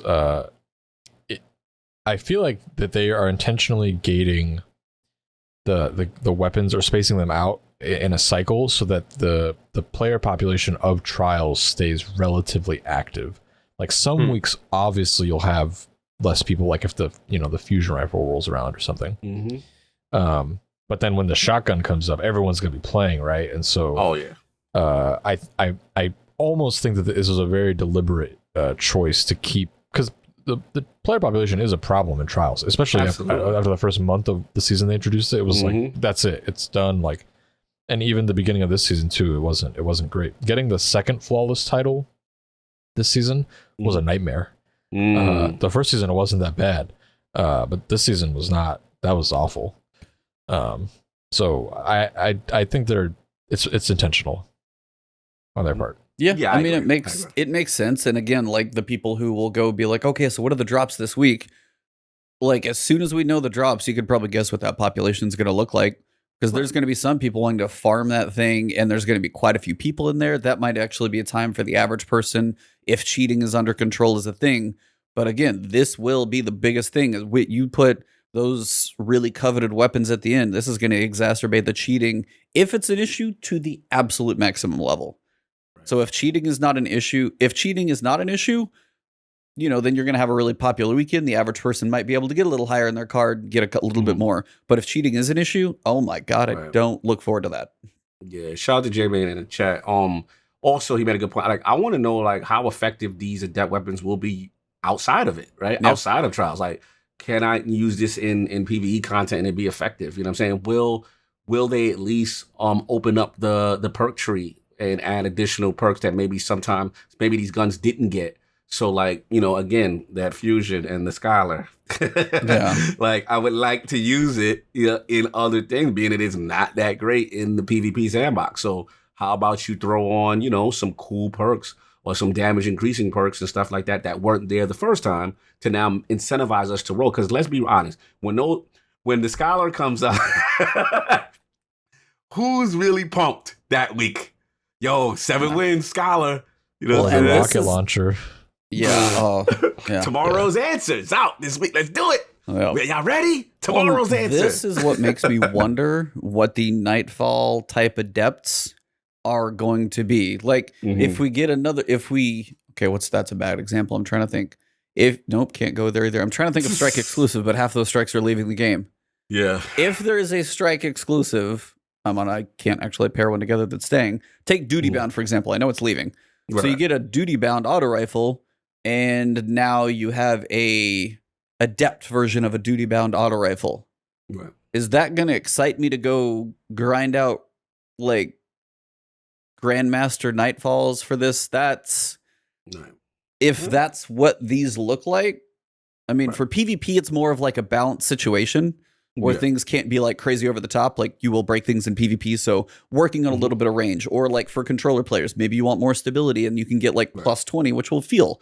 But if I get like plus 20 stability in a PvE situation, that's not really going to excite me that much. It's not going to excite you at all. Like, ooh, you get more magazine space with this adept mod from the Grandmaster. I'm like, cool, 3 more bullets in my pulse rifle. Like, do what? That's again, as these are not kind of pumped. You're not pumped for this, E? No. So that's again, this is kind of that test, and the future ones are going to come later. PvE stuff, I hope, is PvP has to be somewhat in control, because you can't have like, hey, this thing fires like 7,000 bullets a second and has 200 range. Like, you can't do that. Wow. But in a PvE sake, that's the place where I do want them to kind of get a little broken with like Grandmaster Nightfall stuff. So I'm hoping they can make a difference between these two. This is a great gun in PvP, and it is going to be good there. This has very specific PvE perks, and I'm hoping they can make that distinction. Yeah. Because if it's like these types of things for Grandmaster, like those type of adept levels, going to be kind of sad, I think. I agree. And last point I'll say, I know we're beating this to death. Perfect world, I doubt this happens. I would love for them to do what they've done with the Season of Arrival farmable weapons, where you have that extra perk choice. So that if you farm it and you get it, and the first initial one is not exactly what you want, but there's still a little bit of RNG to help with a second one that's like, okay, you know what? Subsistence and maybe this, and all, you know what I'm saying? Like, just that, I love that about farming Season of Arrival weapons. That makes it worthwhile, because let's be, RNG can be brutal. You go to the lighthouse and you do trials and you come back there with some whack perk, you're gonna be mad. You know what I'm saying? Like, you're gonna be upset that you did that and you ain't got no, you know what I'm saying? Like, so I love it. Almost is like a perk RNG protection. And I love just going in there, like farming at Icalos weapons until I get the exact, things that I want. That's going to make it farmable. That's going to make it fun. But if you put this static one roll and one chance and that's it, and you get a bad week and then, got to wait for the summoner in 4 weeks now or whatever it is, you're not going to be that happy, So hopefully they do that too. But yeah, that's mostly what I've got. That kind of covers the TWAB. We all know bounties are mostly, they seem not to be worth it, is the way they read. Most of your bounties will stay intact, but any bounties tied to specific seasonal activities, that's not even a word, specific seasonal activities or content entering the DCV will be removed on November 10th. Examples include Black Armory, Gambit Prime, Festival of the Lost. Any additional bounties that grant progress towards Infamy or Valor, so Gambit and Crucible bounties, may negatively impact your powerful rewards related to like leveling up your Valor, leveling up your, all of those things. So our recommendation is go ahead and claim your bounties. So while technically you could get some experience towards your season pass with certain ones, like I feel like Zavala bounties might be an okay thing to do. Gunsmith bounties might be an okay thing to do, but there's a lot of them that really don't do you much good, which, again, you can take the risk on what it's going to help, hurt, or otherwise. Read it carefully, pick what you want to do, just be weary. Fallout's got a pretty good breakdown of like what you kind of need to go through, but it's honestly pretty intricate to try and get a lot of benefits from saving bounties. So if you do consider it, just do your research before you put the time in, and then don't screw yourself over in the first week either. That's all I wanted to say there. No, factual. Well, gentlemen, it has been a lot of fun, but we are at an insanely long podcast. It has been 3 hours. Yeah. Thank you guys for giving us your time this evening. We're going to go through, let you guys do your outros. The floor will be yours. Scream, let's get you first. Tell everybody where they can find you, what you got coming, what you're going to be doing when Beyond Light is coming, what they're looking forward to, how many ways can you break the game? Where can they find you? What are you doing? What do you got coming?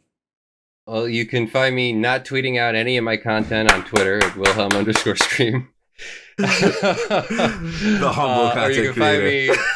Or you can find me on YouTube I think if you search Wilhe1m Scream Destiny, I think I come up now.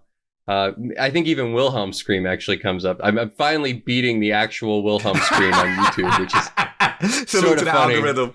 Salute. I actually got a message from the band the Wilhe1m Scream recently, and they're like, "Who are you?" Because I was slightly higher than them on YouTube, and I think they were a little upset about it. Get it? No, that's funny. Get it. You can find me there, or anywhere these guys are producing content, you'll find a retweet from me. Thank you guys for having me. This was great.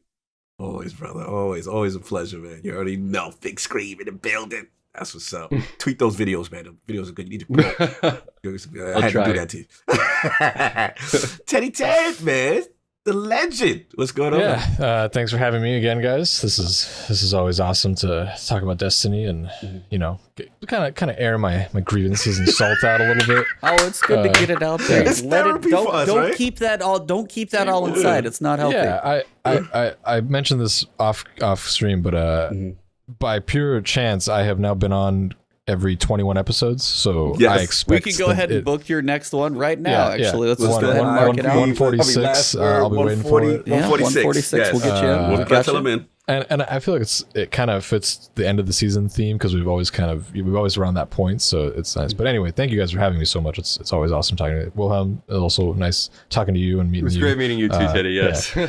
definitely we gotta break some stuff together because for sure. I like breaking stuff in Destiny. Yes, you two are gonna be a pair made in heaven. You can find me on Twitter at TeasingTeddy. I generally am either trolling a coworker or someone else, or occasionally posting something meaningful and thoughtful. And sometimes at the end of the season, you'll just see me posting about Destiny, how I've relegated too much of my life to triumphs and things that don't matter. Yes, if you're looking for the 100% man, or you need to know what that aspirational score is, go look at him. He'll tell you what the top number is because he's got it. I don't know if this is an accomplishment or not to like pat myself on the back, but I have successfully reached max triumph score every season since Season of Opulence. Wow. And I came to that realization this season, and I'm not exactly sure if I feel good about that or not. So there were some low points in there, Altar of Sorrow specifically, but 500 runs or something, right? 500 waves, and the boss wave does not count. Wow. Yeah, that was a fun week. But anyway, thank you guys. We have different definitions of fun, but that's fine. Yeah, it's always a pleasure. So Always absolutely. A pleasure, well, Cognito, what do you got going on? Iron Lords podcast. Any awesome guest shows coming up? Nothing to talk about as we get closer and closer to just absolute insanity, right? nothing's coming out next month. It's nothing coming. It's quiet, man. But before I even get into what I'm doing, again, salute to Scream. Salute, you know what I'm saying, Teddy, man. This is family. This is Discord fam. Always love our chats. When we talk in Destiny, we always have a good time. Shout out to Scream. He's always helping people. Always, even when I'm kicking and screaming, he's like, come on, Cog, it'll be easy. And then he lures me. I'm sorry we didn't get the catalyst for the Whisper last night. I just fell right asleep. But there will be a night this week. Dude, I appreciate you, bro, when you helped out anyway. Say with so many stuff. And Teddy, we always have our good intellectual discussions late night. So salute to you, man. It's always good to have you guys on. And again, we got to keep the 21 streak alive. So we got to keep that going. You know that. Go ahead and mark that calendar. We'll see you in, I don't know how many weeks that is. See you in like April or March or something. Absolutely, man. But yeah, for me, man, you already know Iron Lord Podcast every Sunday, 11 a.m. Eastern. We're going to have a young indie developer, Neil Jones, man. He's got a game coming out on, It's called Aerial Knight, and it's a runner. It's coming out on PlayStation 5 as well as Series X. So young developer, man, really cool, lot of energy. And yeah, we've been following this journey. So come check us out. Little development talk, little fun. We'll talk about these consoles. We talk about PlayStation 5 in the wild for the first time. So we're getting to see that. You see so boxes. Boxes are out there. Yes, boxes are out. You know what I'm saying? So we'll see that. We'll talk about else what's going on in the games industry. And yeah, man, last word chat, man. Y'all was on fire, man. Love the chat today. Absolute pleasure. This is a fun show. And Sandbox, you know I geek out, so I apologize for the length of time. I blame me. My excitement level for Sandbox changes is too high. No, this is like you don't get these that often. I don't get this. Like this is why. I mean, you get them once a season. That's literally Bungie's cadence, and hopefully with all the changes. Bro, you get them more frequently, maybe. I nerd out. There's nothing to me more exciting. This is when I jump on. I pull all my quote unquote what I think the meta is gonna be weapons out the vault, and then I start going through Crucible and then just testing these things out and seeing what's effective. So this was for me. Salute to y'all, so fair rocking out, man, for the 3 hours because we definitely did a long one. But E, what's going on with you, man? You got a lot going on. Yeah, I got a couple unboxings coming up. One, I got the collector's edition sitting on the table. Haven't even opened the box yet because I do want to record that one. Oh, you got another? That PS5 too? No. I am not even remotely big enough to be on anybody's radar for that one. I see the Austin Evans. I was like, oh, he got one, so we gonna get that unboxing, right? Digital Foundry. I appreciate right the love, but it is misplaced. So behind that green screen, there's an Xbox Series X, right? Correct. Yeah, it's right here. You just no, hold on. Where is it? There. It's right there. Can't see it. It's behind the curtain, right over there. And I'm hiding a Series S over here in my bookshelf. So, bro, this is the ambassador of Outriders. I don't hold anything. I've got some swag, so stay tuned. Potentially related. So, but yeah, I am an ambassador for Outriders. So I'm going to be kind of getting some contact on that one. But honestly, I am dreadingly looking forward to the week of November 9th and 10th and 11th and 12th and 13th and everything that's going to do, because I'm going to play Destiny, but then Godfall and Demon Souls are the other two I really want to cover. And then Cyberpunk is later, and I just don't know if I'm ever going to sleep again. So I'm going to try and cover those as much as I can.